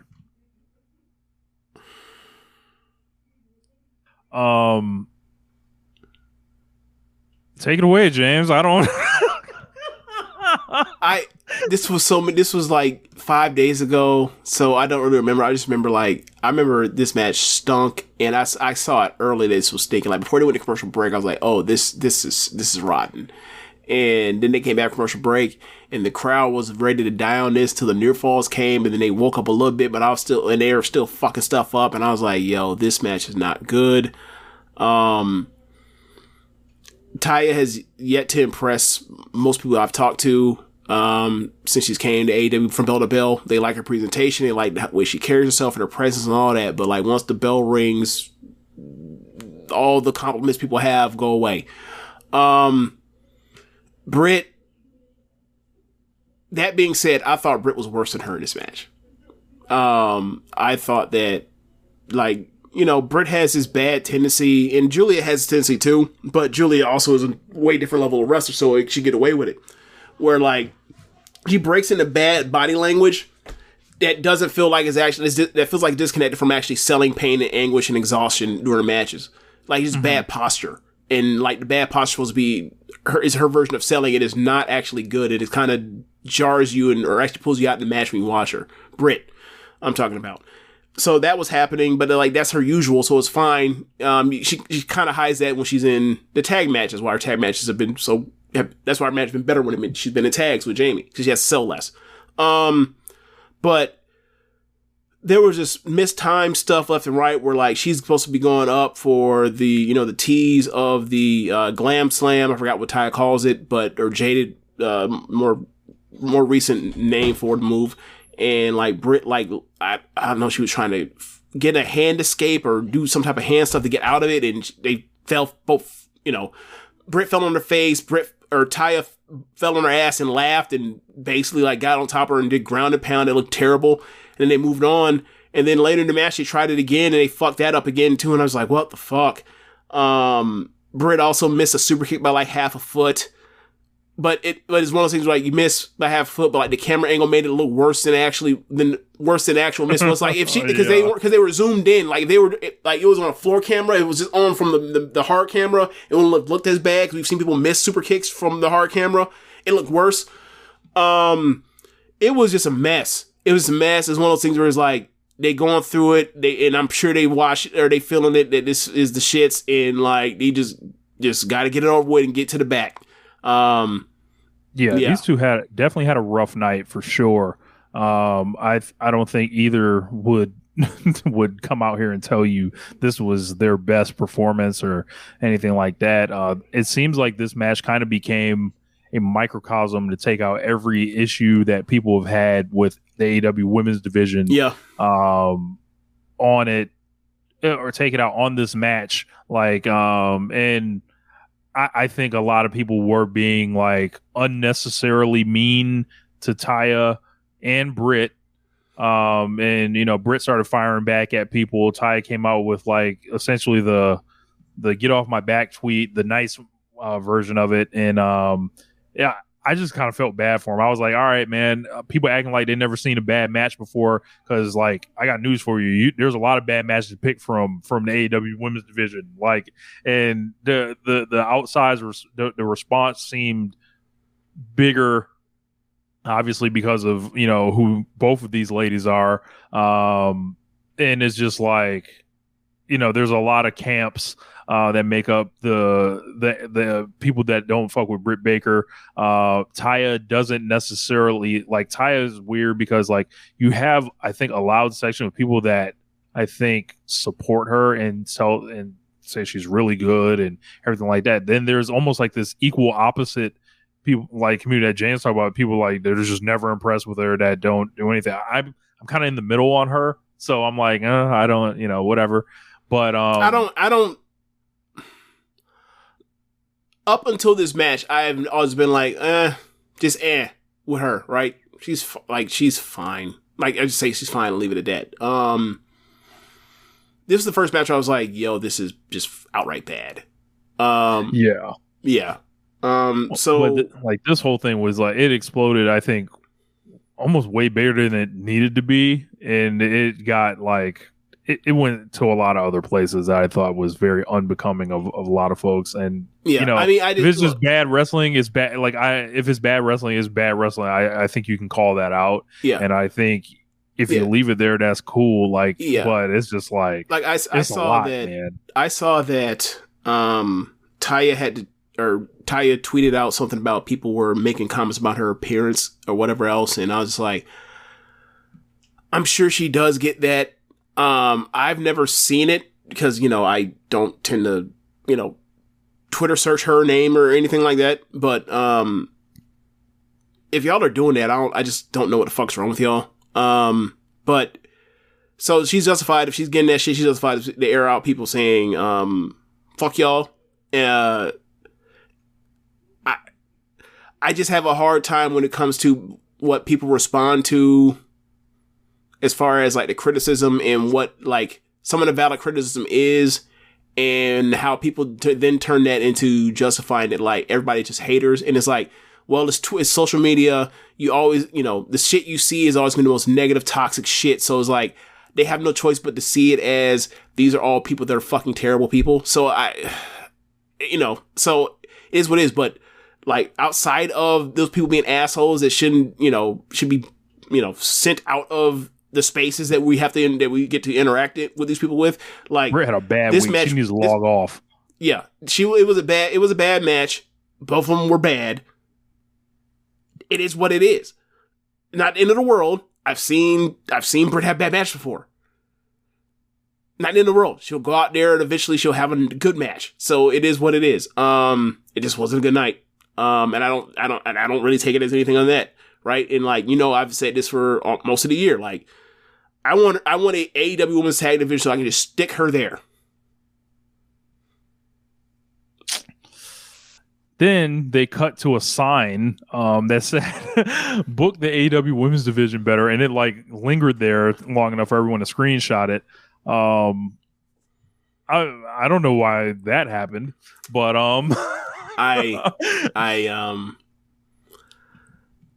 was that a plant? Man, look, who knows? Like, were Britt and Taya going out there doing their own heart? We're going to go out there and try to stick up the joint on purpose? Yeah. I don't know. But whoever held up that sign, I mean, they're not wrong. They are not. They're not wrong, but it all comes down to if they care or not. And at this point, I feel like if you're like hung up on that, that's on you. I feel like they've told you loud and clear they don't really care. So yeah, the thing for me is this, right? People can get numb to the part where like the quality of their women's division is what it has been this year, and quite frankly, what the women's division has in major AMRS has been this year. How for me, it's like if this shit sucks, they get to rip it to bits, and like if people are tired of hearing that it sucks, then I don't know what to tell you, because like all they're telling you is that water's wet. I don't want to, and you know, that's that saying. I know people are like, water's not wet, water gets wet, whatever. I'm not getting to it, but like they're basically saying like the obvious, and it's like, I don't understand what upsets you about hearing the obvious every single week. Because I go outside and I'm like, the sky's blue. I don't get upset when people say sky's blue. It is what it is. Like, it's been bad. If people say it's bad, I'll be like, yeah, that's what it has been. And I'm tired of seeing the shit too. And I wish that like, hey, nothing else is like this on the shows with this kind of consistency. Like, either do better or take the shit off. Like, there's no, like, if you're going to do it, actually do it. Don't do it just to, you know, get high fives or whatever else and get people off your ass. Because, like, I mean, because clearly what they're doing. Like, right. was it like a couple of examples the last couple of weeks? It's like that shit where they sent Britt out there for 90 seconds to do a squash, and it was just like, I feel like that was insulting almost. Like, I didn't have much problem with that, because like she had just lost a match. She had lost in the tournament or whatever else, and it was like, and also it was, you know, half the show was cut in half because for the hour-long double cage match or double ring cage match. So it was what it was. That didn't bother me as much. That was supposed to be the justification. Like, that was supposed to say, oh, if they say something, we get to point to this. Like, that's where I'm like, bro, you should have just been like, nah, we good off this week. I feel like that would almost been more of a, or let Britt beat the piss out that woman, right? If Britt went out and went Tam Julia on her face with slaps and shit, and then dropped her with her finish, nobody would have complained. They'd be like, oh, that's an impressive squash. This is like some Brody Lee and Marco Stunt type shit. That they don't do that. Yeah, they don't quite roll with that. But I look, whatever the answer is, either they'll figure it out or they will continue to do what they're doing. We got the main event, Blackpool Combat Club, Lucha Brothers and the Best Friends. This was chaotic, wild. I don't even know if I like this match. I like parts of it, but I wouldn't say it was great. Yeah, because it felt like they were calling the shit in the ring as opposed to like 6 people, 3 teams. Let's, you know, have some stuff fully figured out, hammered out. It was a lot of stuff where it's like you kind of see like a misorganization where they were going with stuff.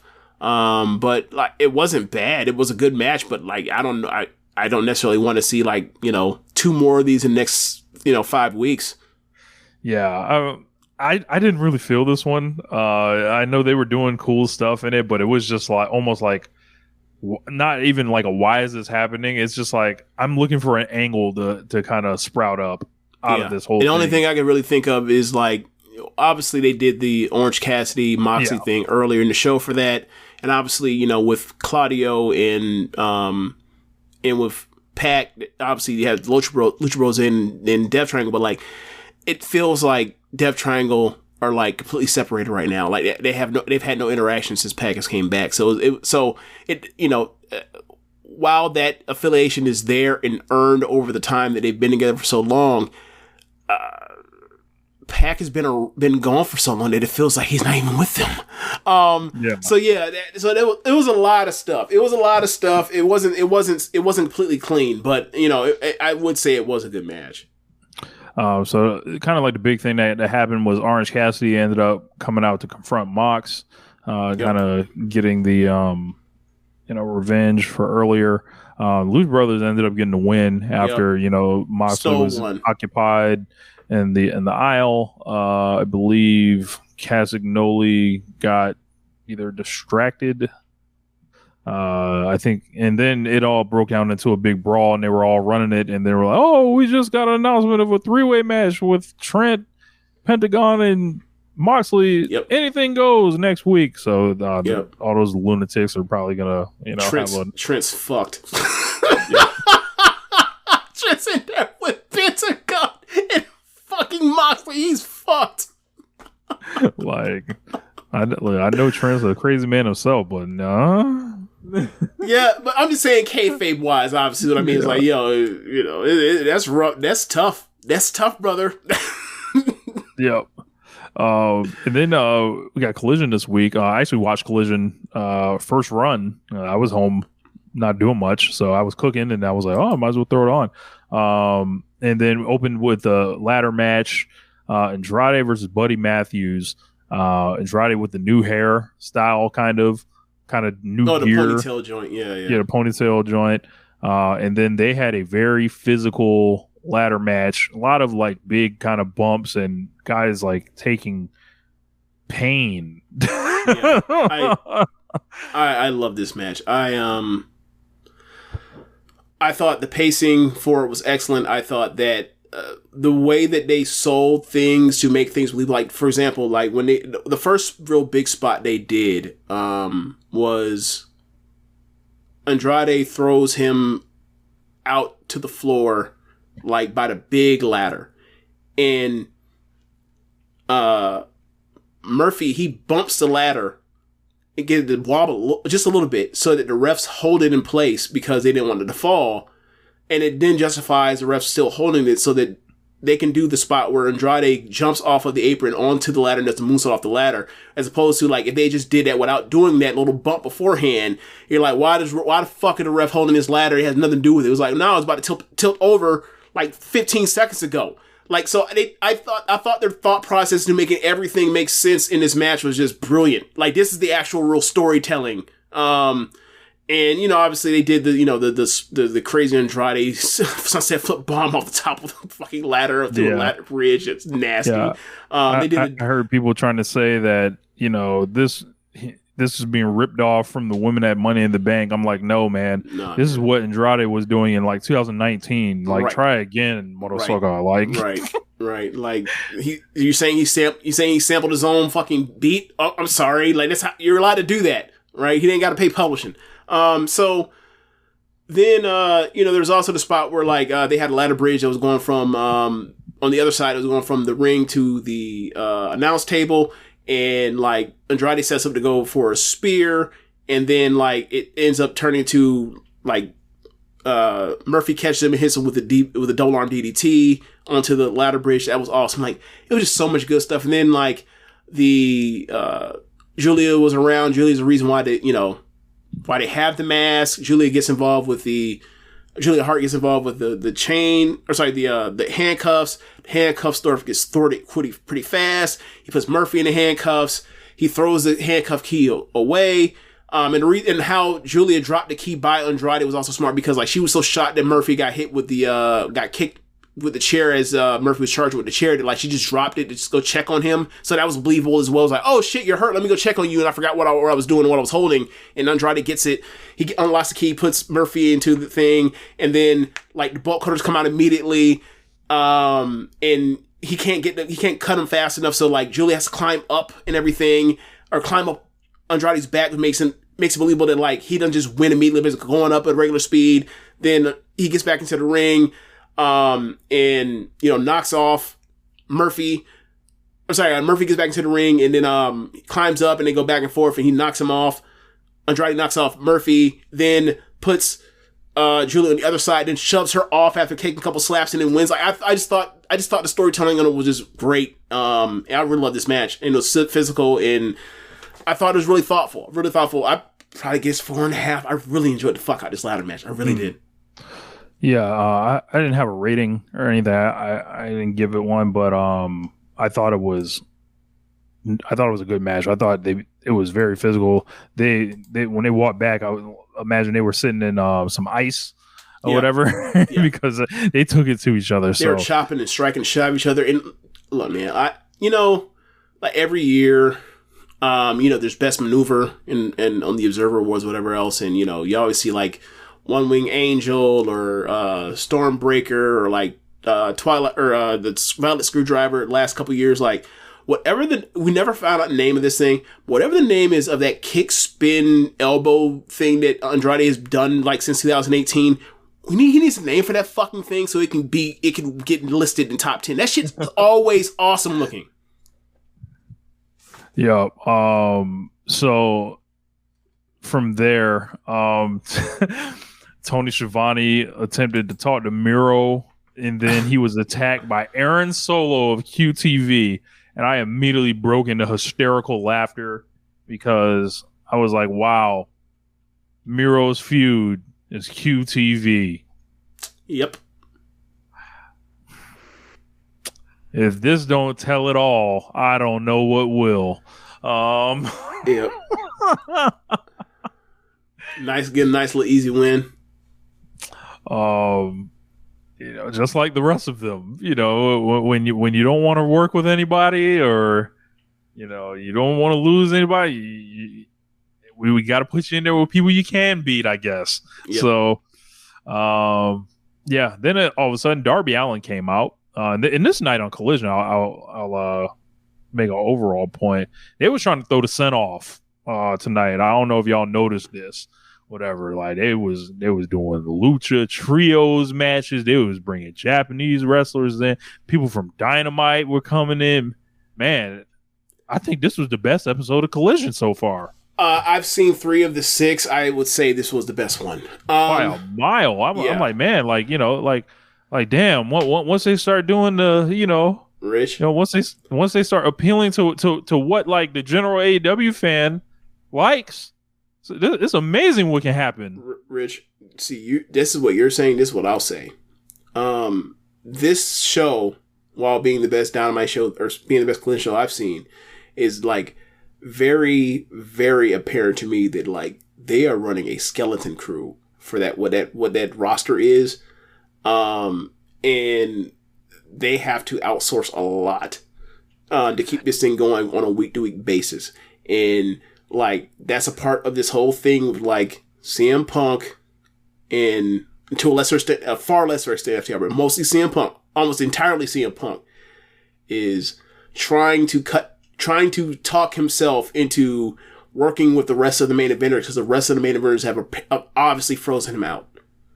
There's no other way to come to no other conclusion come to this. And like, bro, you count all the main eventers in AEW, right? All of them are that Dynamite crew. Or he's the only one left. Jericho one, like he's part of the Dynamite crew.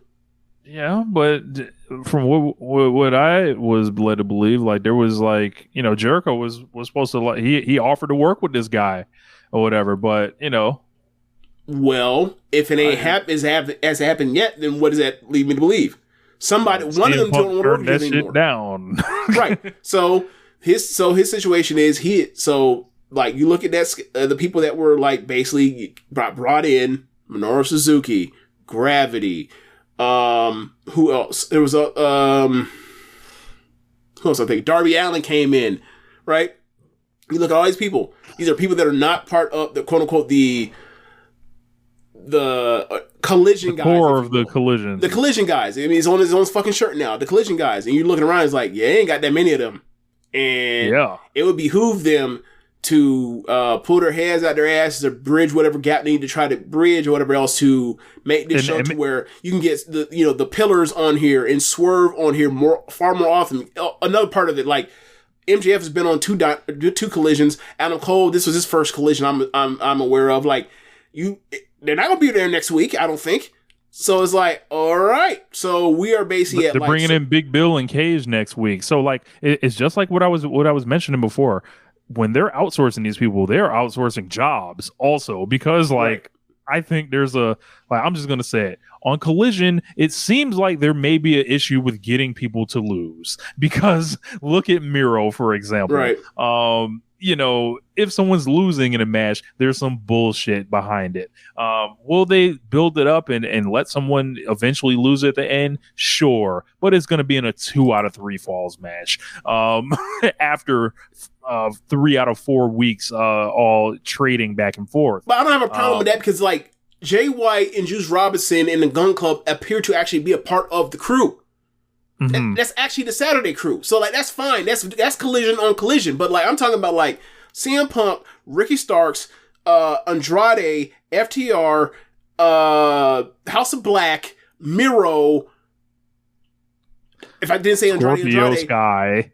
Scorpio Sky and then Thunder Rosa, and it's like, who else is an actual person that's a Dynamite regular you're going to see? Like, we've seen MJF twice on Dynamite, we've seen Darby twice on Dynamite, but it's like everybody else, Samoa Joe, is a regular on Dynamite, I would say at this point. But like, but he's playing time ROH. But like, it seems like everybody else, like, that's like a roster of like 12 acts, I think, or less than that I just mentioned, and then everything else is like getting filled in, and it's like, all right, this is not sustainable. This is not sustainable. And you know, it might be smart to try to not like antagonize like these other people that. That's what I'm getting at. Punk realizes. Okay, so I feel like Punk has ostracized himself from the rest of the main eventers, rightfully, and he has done that in the other main eventers. He's trying to get back to Dynamite as soon as possible. That's what I'm getting at. And the rest of that, I mean, just by looking at it, it's like he has, you know, done what he's done, and the rest of the main eventers don't fuck with him, or don't want to work with him, or he don't want to fuck with them, work with them, in whatever order, to where like he's the only one on that one that's actually a main eventer, and he's on that show by himself, and there's no other main eventer for him to face, so he's wrestling all these other guys that is like, okay, so like you're Cody now. We're only a few more months away from him being Cody. Whereas, like, he's the top guy, he's not wrestling any of the top guys. What the fuck is going on? And it's a problem that people are going to clearly realize, be like, oh yeah, man, like, we like Collision, and you know, it's basically like a better version of WWE, or more competent version of WWE as a weekly 2-hour television show. But like, there's no stars. What the fuck? So after you get through with all this, after a certain amount of time, you're going to look around and be like, yeah, bro, that, like, CM Punk's on there, that's a B show. And, like, when I'm watching them in Hartford or whatever else, and, like, that crowd don't pop until, like, the big moves, or death-defying moves or whatever else, or, like, near falls, I'm like, yeah, they're in WWE country right now, right? Like, when Stark said that Stanford line, the crowd rocked because they know... crazy. Good. They went crazy. They went crazy because they know, or they didn't go crazy. They were like, ooh, because they know, what it's about WWE, but about Stanford. So it's like, whatever fences need to be mended or whatever else, or whatever they need to do to get like people like Swerve, Orange Cassidy, the Pillars onto Collision, it'll look less like how I feel watching it. But when I saw them bring out, you know, Suzuki and Gravity, and I was like, oh, bro, this is outsourcing. This is outsourcing jobs. Yep. So I'm like, Minoru I was like, what is he doing here? I was like, it would have been nice for them to tell us about this ahead of time. Look, but to be fair, he came out there and like, this is one of the worst reactions he's ever gotten in front of AEW crowd. But by the time, I wonder why. But right, because like I said, it's Titan country, right? But as that match started going, he started chopping the shit out of Darby. Darby started selling. They were like, oh, it was, and I was like, why is it that Minoru Suzuki and Tomohiro Ishii come out and they get one reaction when they come out, whatever it is, and then by the time the match start going, and the match keeps going more and more and more, they get more and more over, the match gets more and more over, because and meanwhile, I got people telling me they don't get it. The crowd gets it, why don't you? You don't want to get it. Thousands of people get it every single time they come out, but you don't get it. Okay, all right. The problem is you. It's a you thing. Darby breaks up the Kaze Ninare. Yep. And I was like, what is this, Darby? Why are you doing this? And half a dozen people booed. The other half didn't know what the fuck was going on. Yep. Maybe he picked the right crowd to do it in front of. There was no Suzuki incident this time. But yeah, this was also an excellent match. Yeah, it was. Yeah, like, and you know, like, when the fuck did we expect Darby Allin to just fight Minoru Suzuki out of nowhere? But Rich, it's one of those things where like, you look up and you don't think about it because you're up by the shock of it. But once the match happens, it's like, of course they're going to have a great match. Suzuki ain't got to do much except for have the best facials in the business that he's had for years, and just chop this little dude, and then put sleeper holes on him or whatever else. As Darby bumps around and almost kills himself off the first tope he took. Yeah. Because he just dove head first like a missile, and his head hit the ground because Suzuki didn't even realize he was already out the ring before he turned around. Yeah, like this match ended up working out very well. And like at this point, I was like, hey, and I saw a message. I was like, hey man, Suzuki need to come stay over here. Like you mentioned, like Tanahashi and Ishii need to stay over. He needs to stay over here too because like he ain't got to do much because he's more charismatic and plays to the crowd better than almost anyone that's ever done this. So he ain't got to do much, especially when they're in Connecticut. They're used to motherfuckers not doing much and being charismatic and making faces. So Darby rolled back, and you know while he was in. This is nasty. Sheamus Nova. Yeah, Nakamura was the blueprint. Yeah, you know. Have you seen the sudden like Suzuki the last like two Nakamura? Have you seen like the sudden like last 2 years of WWE fans like propping up Nakamura now? I'm like, look, man, don't try this because like when they're doing the whole thing. Look at all he's accomplished. No, it's like he's like if he got a push right now, they would all be in favor of it. Like I'm like, all right, man. The time for that was 2017, brother. Exactly, and we told y'all that, and y'all was acting like y'all ain't fucking get it. And but then Rich, 5 years later now, Rich, remember we were fighting an uphill thing with Sami Zayn in 2016. Remember that? And they didn't get it. We were like, what is there not to get? He's an underdog babyface. He's Daniel Bryan he's basically Daniel Bryan who's taller with a better physique at the time. Why wouldn't, and Daniel Bryan's not here right now because he's been shelved medically. Go with him right now. Years later, what happened? You know how they always say the cream rise to the top. Yeah, well, she's washed as an athlete now, so now it's time to fuck out of here, man. Like, you guys don't, you slow motherfuckers. Get it when we say it. Understand it. Like, it's not that hard to get. Listen to the show. Fuck. Jesus. Listen to Big Rich. Listen to Big James. Shit.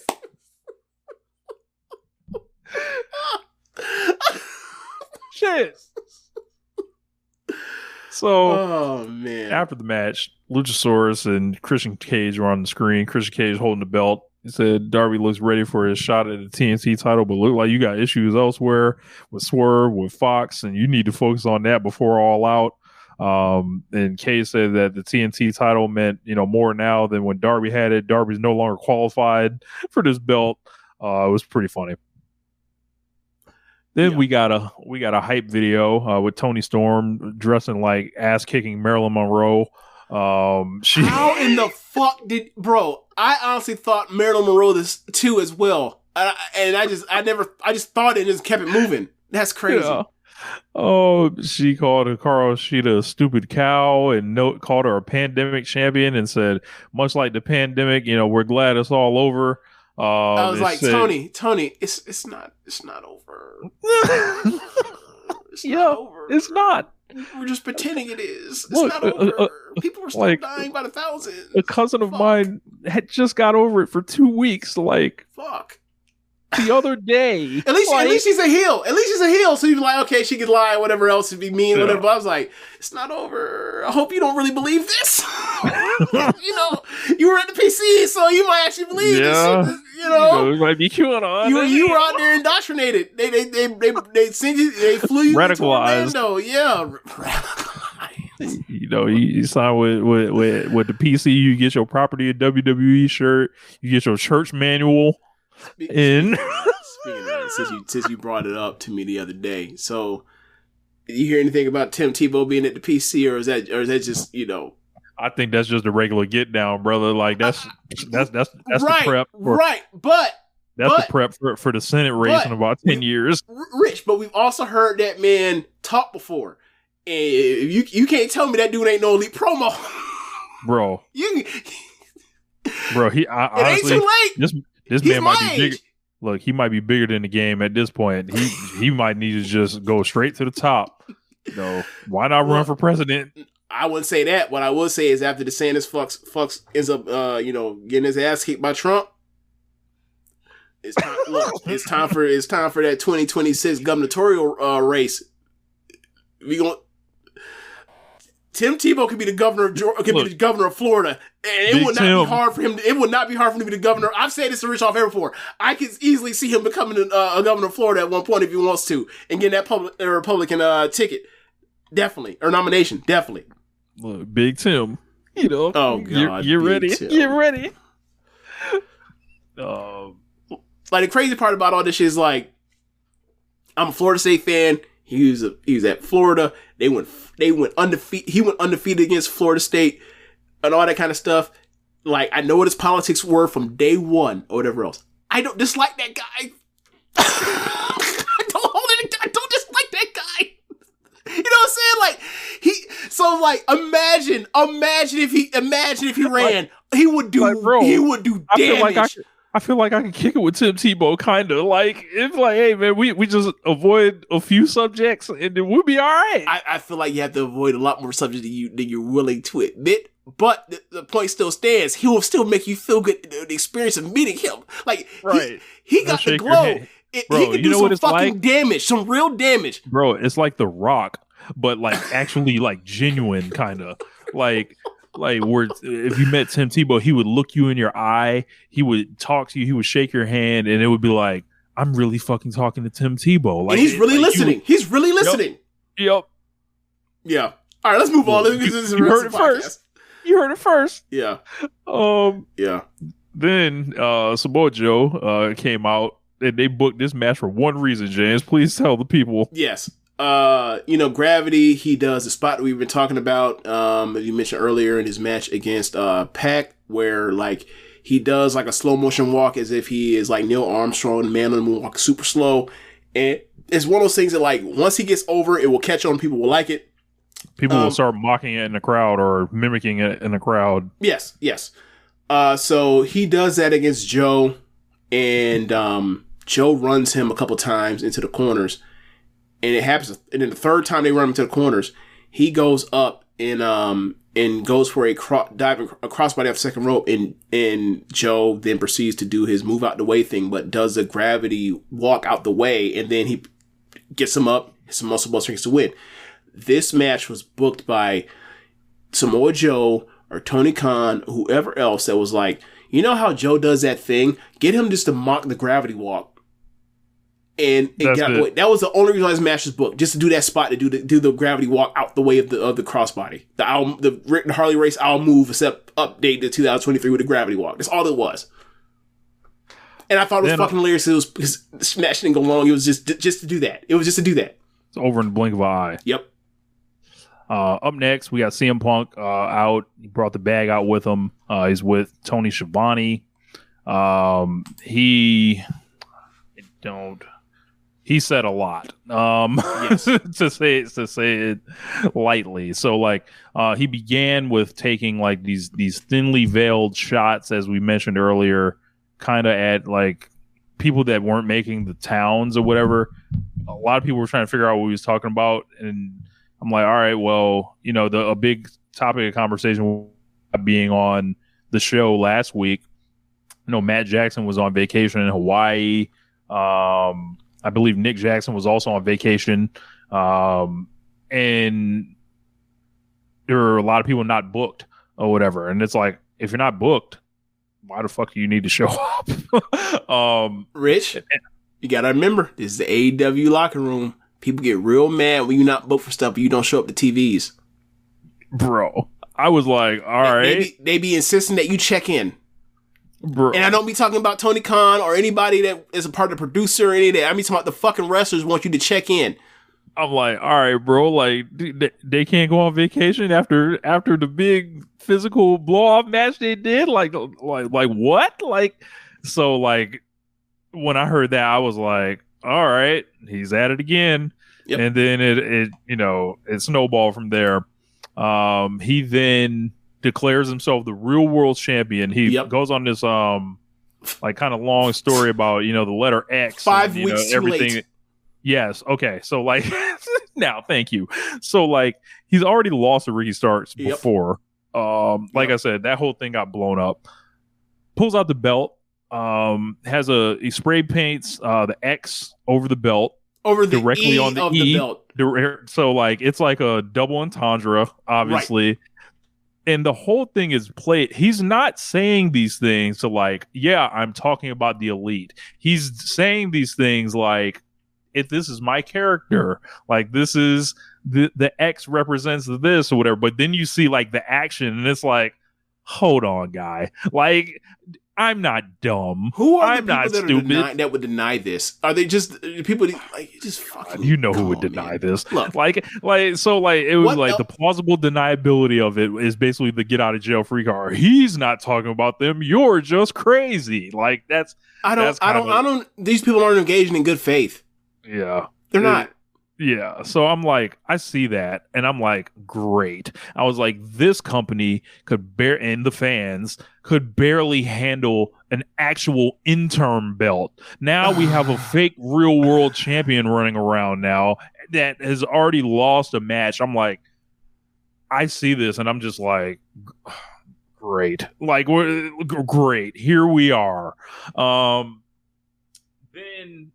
it basically, like, you know, from there it spirals like with the spray paint and all that, and I'm like, I'm just looking at it, I'm like, all right, whatever. And then Ricky Starks comes out. This. I was fucking howling the whole time. It was compelling. The way he put it together, like, you know, obviously he can talk and everything. He's brilliant. And the reason why it was so good, because like all the stuff we're discussing right now is like, because it's popping me, because like I'm like, he's such an asshole, and it is letting him be an asshole. Yeah, I'm like, so who? I'm like, why would you do this? Like, I was like, why would you allow, like, all right, whatever. And you know, Rich, we talked about this, like, all he's doing is he's trying to feed, or he's trying to, like, make the elephant in the room bigger and bigger and bigger, till Tony Khan says, hey, fuck that, you're working with him, because I said so. Otherwise, I'm suspending you for insubordination for, like, 6 months. Like, that's basically what he's trying to get at. Like, he's trying to make this so unavoidable that they have to do this stuff. Because, as I mentioned, all the fucking main eventers don't want to work with him or aren't in programs with him, and it's for either his doing or their doing that there's not happening. So he's trying to force their issue by by saying all this stuff to get the crowd riled up into being like, I can't turn this down. This will be hotter than anything I got going on. And he's probably right when it comes to this, but they don't care. Call himself the adult in the room and all that stuff. Right. But he doesn't care. But those guys don't care because they don't want to work with him. They're standing on principle. They're standing on principle. And look, they ain't got to work with him. They ain't got to work with him if they don't want to, right? Like, this ain't WWE where you're forced to work with any old asshole you don't like at work at your job.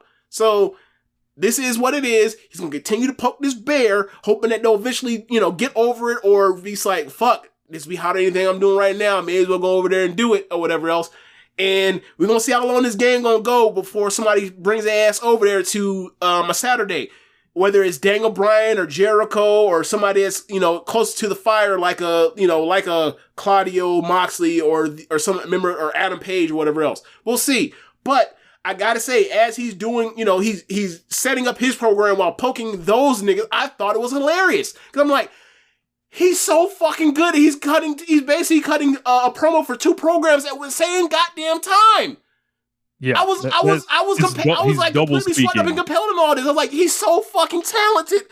But he's such an asshole.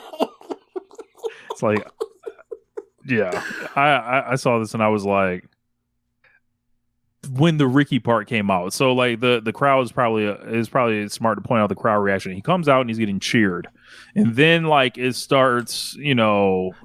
Rich, I had the headphones on. There was always a significant amount of booing while it was happening. I didn't have the headphones. He was not the full on hero. He was getting mixed reaction, like he has been getting, you know, throughout the whole situations coming back. But he definitely threw in like the cheap pop home lot, or the cheap pop joint.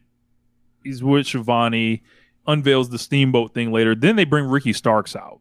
So he said, all right, you know, Ricky's beat me twice. And then Punk goes on about cheating and crying about it. He said it's not about what's in the bag, is that he's left holding the bag. It's a burden he has to carry because there's an adult in the room, he then opened it up, did the X-spray paint thing, and then no one's beating him for the title. His blood's still on it, which means he's still the real world champion. I'm like, great. Let's start applying this logic around now. Right. Off, your blood was spilled in a match that you're talking about that wasn't the title match.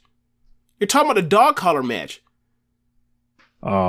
He's not talking about beating Moxley. He bled in that Moxley match, right? Because he wore those pink pants and right. But Rich, his first promo back, he was talking about MJF.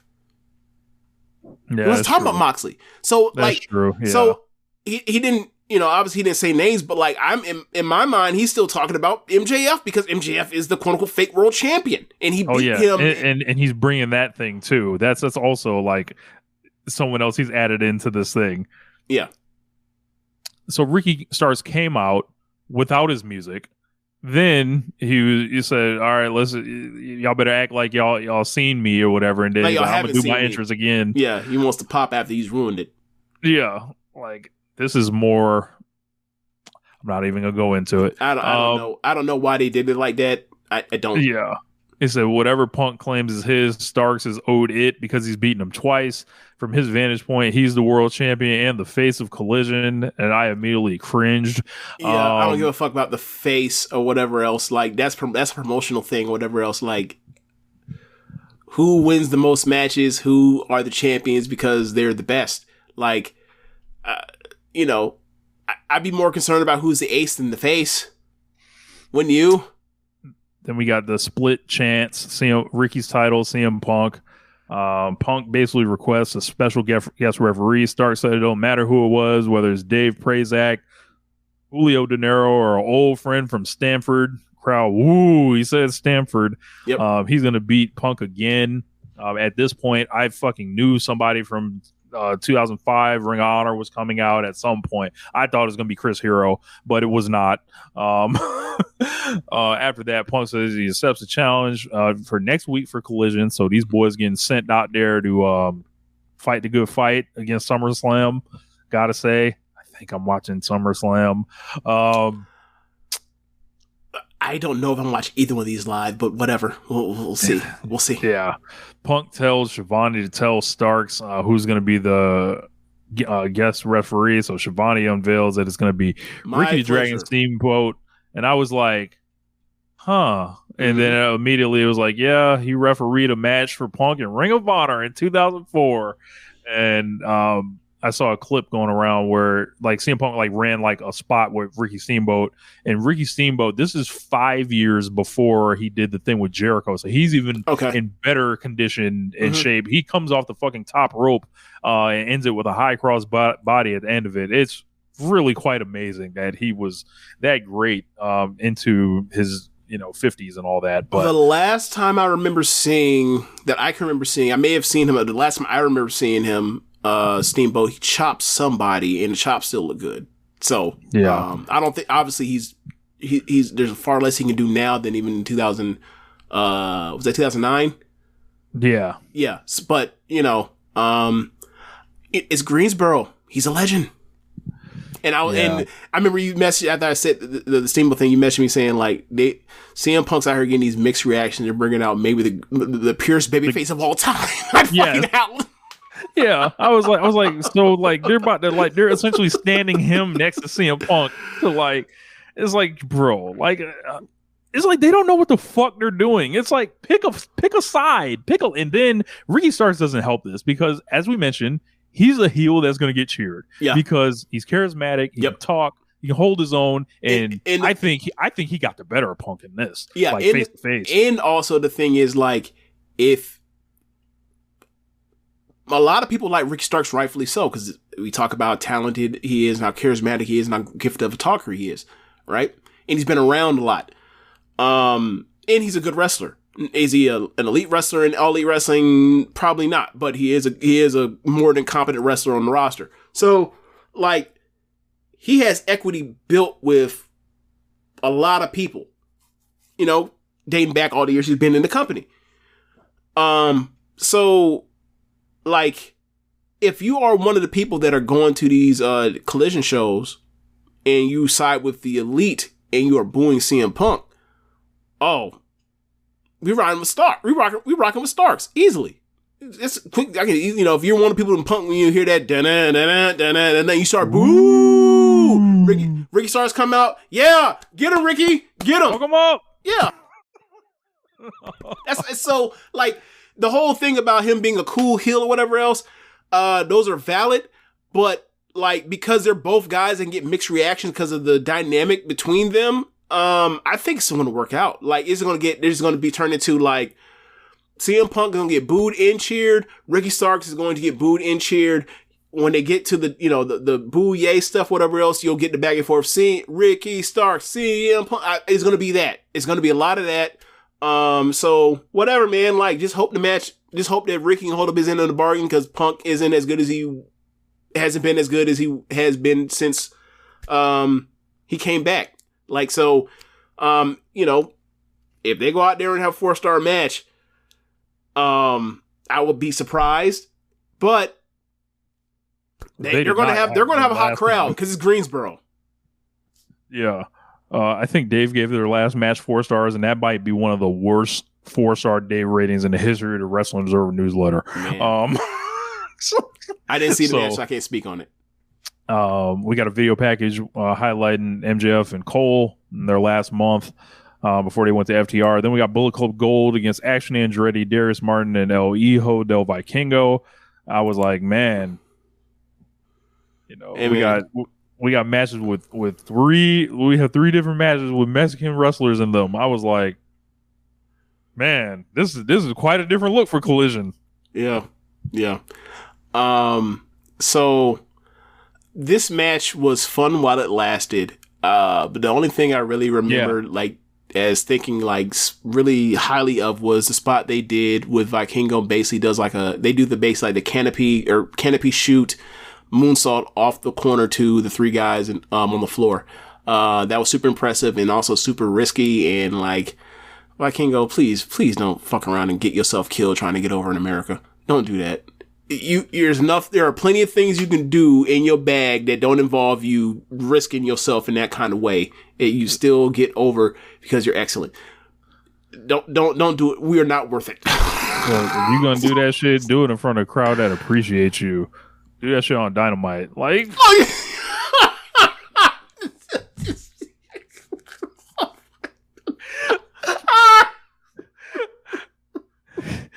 Terrible. Yeah, not Monterey, you know, not none of that. Terrible. Know. This man trying to say, man, say that shit. Rich Irishman, say that shit for Duluth. You know, say that for Duluth. Terrible. First 2 hours. You know.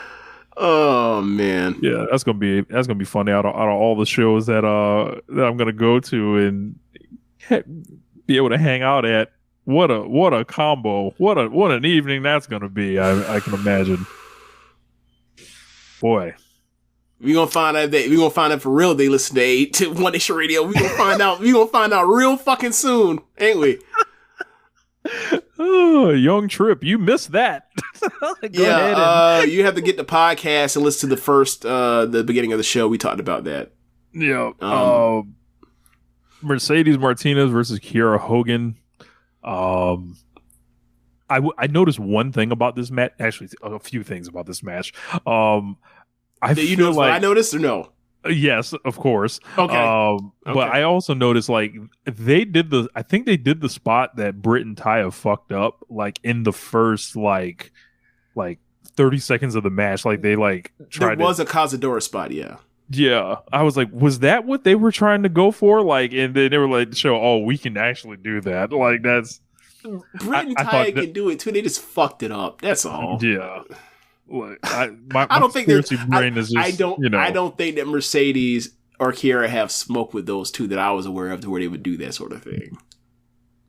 Yeah, I'm not starting nothing here. Who knows who that clique is like pissed off backstage since the reign of terror over the last like 6-7 months. So who knows? When did Saraya show up? Was that November or December? She showed up at last New York show. She showed up at Grand Slam. Wow. Yeah. Time does not fly when you're not having fun. Yep. All right. Yep. All right. Mercedes ended up getting the win over Kiera Hogan. This was solid. Yeah. And then there was like an angle after the match where Statlander ran out for the save. Martina is like she feigned bailing out, and then Statlander like turned around. She dropped Statlander. Then Will Nightingale made the save, and it was just more. And she didn't get dropped because she's not a dummy. It turns her back to somebody just attack somebody. Oh, she's done that before. I'm talking about today. Why are you bringing up old shit? You're right, though. You are right. She's come along. Yes, she's learned. Yes. Ruby got her. I remember. Yes, I remember. Ruby turned on her. Yes, I remember. Then we got the AEW World Tag Team Title match. FTR taking on Adam Cole and MJF.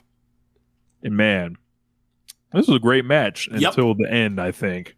I thought this was like, FTR came out, lots of baritone, low registering sounds. The champs came out and got booed. Like obviously they were mostly getting booed because of how much people like this Better Than You Baby tag team or whatever else. And another situation where we predicted rightly is like, how many more times there going to be another team that comes out of nowhere that gets put together that's more over FTR, right? It happened. Amazing. Again, while MJF is a dirtbag heel, right? It happened. But what I will say is that CM Punk affiliation is not helping them, not nan bit. This is like one of the all-time backfires, like, that's ever happened, right? I mean, they get to go out there and have their main events or whatever else that they never would have done in Dynamite because they're not over enough to get main events on Dynamite like that, unless they're stapled to the Young Bucks or the Lucha Bros or Hangman and Adam or and Omega. But so like for them to be able to get their long matches or whatever else, if that makes them happy, good for them or whatever else. They get featured all the time. Sure, that it worked out for them. My concern is, same thing with CM Punk. You're on an island. It seems like you're on an island of your own making. Obviously, I don't think he has kind of heat to CM Punk. I don't think they have nearly the same amount of heat that CM Punk does. I think FTR can work with anybody in the company. Say again? I think FTR can work with anybody in the company. The choice is like, like, do they want to? Like, are they able to do this without feeling like guilty, or they sold someone out, or I don't know. Look, one day the FTR CM Punk blow up will happen, right? And I feel like it could be as easy as something like, they want us to work with them. Like, well, hold on, we got to turn this down, like, because of your ass. Like that. You know what? That would be the play. Like, we're gonna do Young Bucks, FTR, and Wembley, and then CM Punk will be stuck wrestling like fucking, I don't know, Ricky Stars Part 3. That would be a brilliant chess play by the Elite if they did that. You're like, you petty bitches, y'all so good at this, y'all better at this than him, bro. But anyway, like, hold on, I like how you bring that up. What would be the better play? Like, FTR. If you're the Bucks, right? Like, we'll work with you. We'll even put you over at Wembley. Yeah. It'd be like, we'll do business. Yeah. But the thing is, just beat them and fuck them. But look, given what they did with their free agency thing and all that teasing that they were going to go, and no one for a second believed they were going, like, they're not good at this. They don't know. They don't understand what's happening. So if like the Young Bucks just did that, they'd be like, oh, cool, we'll have our match. Obviously, we put over, we'll be quote unquote deemed as the best tag team of this era, whatever else, without realizing what they have. What actually happened? Yes, they wouldn't even realize what happened. You know what? Yeah, just like it. Look, obviously, as you mentioned, they don't have nearly the amount of heat that with the locker room that CM Punk does.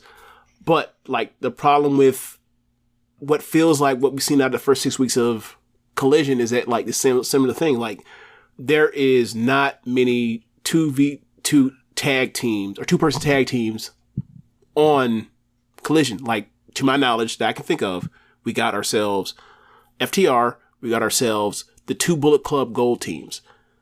That's it. Like, so they're gonna have to they're gonna have to figure out how to like source in like quality programs to build towards for pay-per-view, as opposed to, bring in whoever, we wrestle them that are also really good, and we just add to our match guide for the week. Yeah. Because Quiet has kept, like, the thing that makes the thing that makes FTR great isn't that they're a great tag team just in all slots on the card. What makes them great is they're great at big matches. They're not the ones that are just like plug and play, not so much. The matches that are the quote unquote built to marquee things you want to see, that's where they excel at. There's nothing wrong with that, but just every week we go out here and we just wrestle just randos.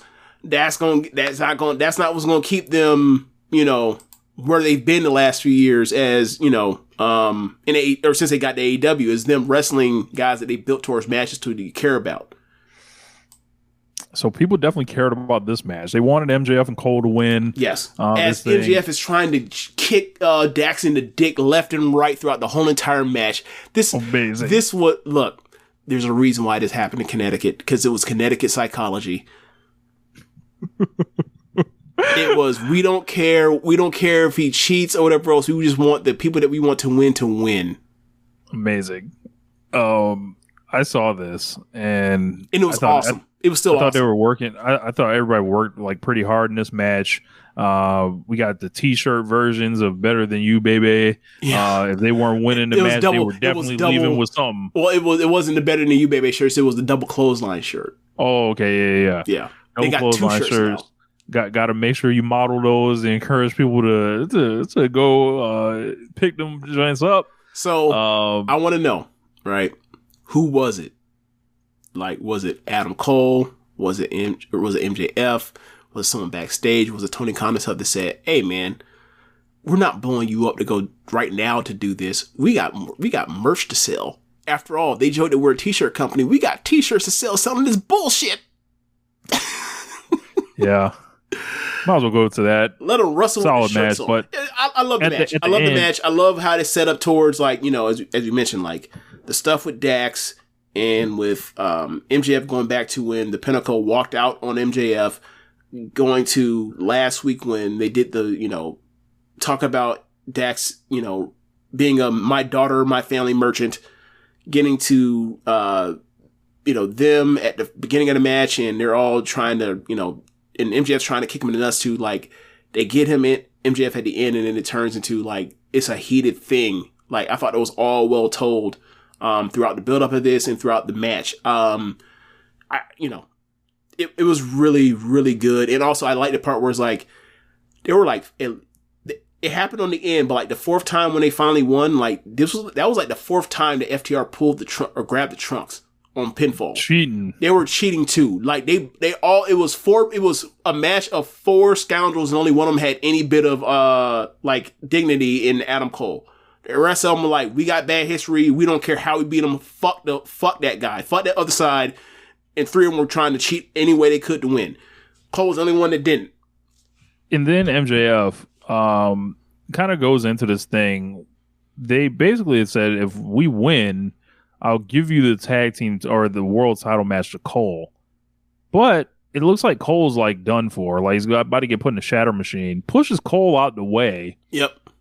And then, like, he kind of like counters it essentially, and then rolls up. He ends up getting rolled up, but it looks like it looked like he took a dive or whatever.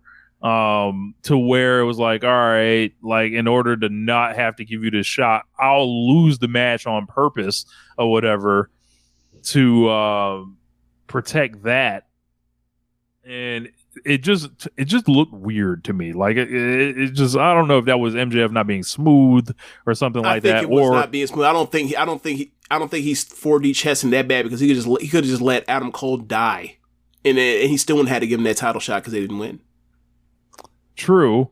They pin him. Yep. Roll him up. Held the tights. Yep. I saw that. I was shocked. I was like, all right. On the same show, they do the real world champion thing. MJF. I didn't have MJF doing a job on my sheet. Here, I was shocked by that. And I was like, that's not how I expected this to go.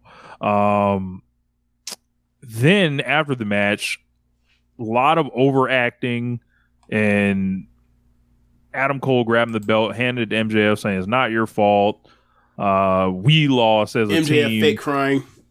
MJF with the fake crying, acting like he wants to turn on the guy. Cole turn around, just do it, man. Like basically the just turn around like he's Sting, handing somebody the bat or something. Well, it was like, basically he had, from what I thought the camera shot was great because it caught like, okay, he gave him the space, he gave him the belt, he's giving him the opportunity to turn on him if he wanted to, and like Adam Cole actually really likes the guy now and is like, I know this fucker is still a piece of shit and is going to turn on me. So he hears the crowd like pop because he's set up like he's about to do it. And like Cole's like, wow, I knew this was going to happen. I've given him the opportunity to do it. And I was hoping he'd prove me wrong, but he's about to fucking do it. And fuck, all right, I'm gonna have to go chase the dude down to the ends of the earth. And then the crowd, and then MJF throws down the belt after time passing. He's like, he puts his arms like, go ahead, do it. And he didn't do it. And he's like, oh shit, he didn't do it. And he's like, then they hug. I thought it was a happy moment. It was like one of those things where it's like, this continues the story to where it's like, everyone thought that like the trigger's getting pulled tonight. Everyone thought, would have been nice. Everyone thought the trigger was getting pulled tonight. This now gives them the time to like pull it in a week or in two, and then like you're quote unquote like caught off guard, and you're gonna be more pissed that it happened because you actually want these two to stay together. And so it's gonna be more gutting for whoever turns on whoever else when it happens. So I liked it in that sense. I did. I thought this was way too long. I thought this. It did last too long. They stayed on, and after they came together and hugged, they both stayed on the camera. So like at that point after that, I was like, okay, so Cole's about to super kick to him, right? And then they go around each other and take pictures to all four sides of the ring, and then they go off, and I was like, oh, you bastards! I thought I was gonna turn. I was like, what the fuck? Like I'm like, all right, bro. Like Wembley Stadium is coming. Like there's big shows fucking coming. Like set something up, do something. I was like, no, MJF just does a job. They hug each other and spend 3 or 4 minutes doing it. Rich, what I'm like, say is this: send this shit to Friday nights. I don't. Rich, what I will say is this: send this shit to Fox. Like I don't. What I will say is this: All In is what, the 27th, 28th. Yeah, that is still 4 weeks away, so they still have time. I just think that people. If they do it 3 weeks ahead of time, set up the match, it'll be perfectly fine. I just think that a lot of people want the matches announced for shit now, and it's like, well, what's the rush? Like the tickets are all mostly sold. I guess like building excitement among the fans, like the biggest show ever is coming, and you're not treating it any different than like a regular pay-per-view. A regular pay-per-view, a fighter fest, a blood and guts, a beach break, like it's all getting treated the same. And I think this is like we've got 200 episodes of Dynamite now, right? Yeah. And lots of evidence that AEW, I think, struggles at making things feel bigger. And it's like, well, if you dedicated like 2 minutes a night or something, like having people talk about Wembley Stadium coming, like the biggest like show, like hyping it up. And a lot of this is like, this is the main angle now, kind of like it is now. Like, it's the main angle in the promotion now that the Elite versus BCC is done with. Yeah. Right. So it's like, all right, how long are we going to wait for this domino to fall to get the ball rolling on like the rest of the shit? So it's like, that's where I'm like, all right, man, what are we waiting for? Like, let's get it going. Like, this would have been, I would have think, I would think they're going to do a good number for Collision tomorrow. Like, and then Dynamite last week, it was like, all right, there was no Elite. So it was a lot of like, this whole week, I was like, I feel like time was wasted almost. For the promotion of All In, I can see your points on that. I just don't think that, given how they tend to book this stuff, I feel like they know that their formula is we move our pay-per-views in the last 2 to 3 weeks, and like we build it up 5 weeks ahead of time. We'll blow through all the shit we plan on doing to build towards our biggest matches. People already have a general idea of what the matches are, or at least the general match, what one of the matches are. We can get to it in the next 7 days. Now, if they go through this television this week if they get through, Dynamite, Collision, and Rampage this week without announcing something, then I'll be 100% with you. But I just think, like, you normally don't get this kind of shit with them until 3 weeks out anyway. So I'm not really tripping over it. But I get what you're saying. Like, it's your biggest show ever. Maybe try to push this shit over to 85,000 or whatever else. But, once they announce these matches, the shit's going to move regardless. And they've already sold, like, damn near 80,000 tickets anyway. Yeah. And then, like, All Out was right after that. So it's like, I feel like there's a lot of shows coming. So it's like, can we call that All Out? You know how they call it WrestleMania Backlash now? Yeah. That shit finna be All In, All Out. All In, All Out. That shit should be Rematch City, probably. Either Rematch City or B-Show pay-per-view. Man. That's another thing. Look, now, you know what? Now, on retrospect, now thinking about it, now that you just mentioned this, like, we don't know. Are we sure that's pay-per-view or not? All In? It is. Yeah. Okay. All right. Never mind then. I would say, like, because at first there was talking like maybe that's like a show that they just run. It's like a BR app live, like how they do, like, like Fyter Fest and shit. And I was like, I don't know about that one, but yeah.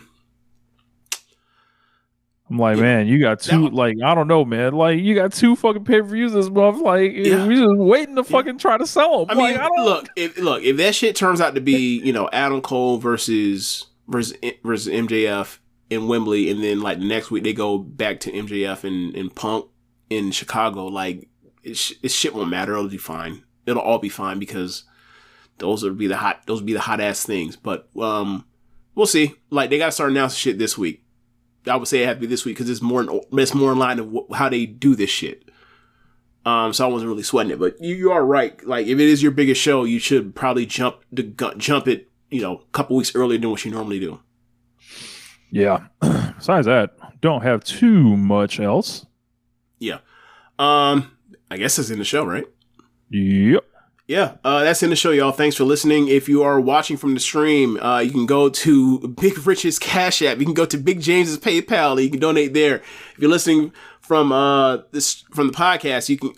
On the stream you can do that. If you're listening from the podcast, you can go to our Red Notes link in the show notes and go there, donate, and listen to other shows on the network. Besides One Nation Radio, you have Keepin It Strong Style, the Ricky Clive Wrestling Show, Gorman Watch This Shit, the Grave Consequences Podcast, 8-Bit Suplex, All Things Elite, Meet the Press Slam, Get in the Ring, Great Match Generator, and Rich. The Wrestling Disaster. Thanks for listening, y'all. Later. Peace.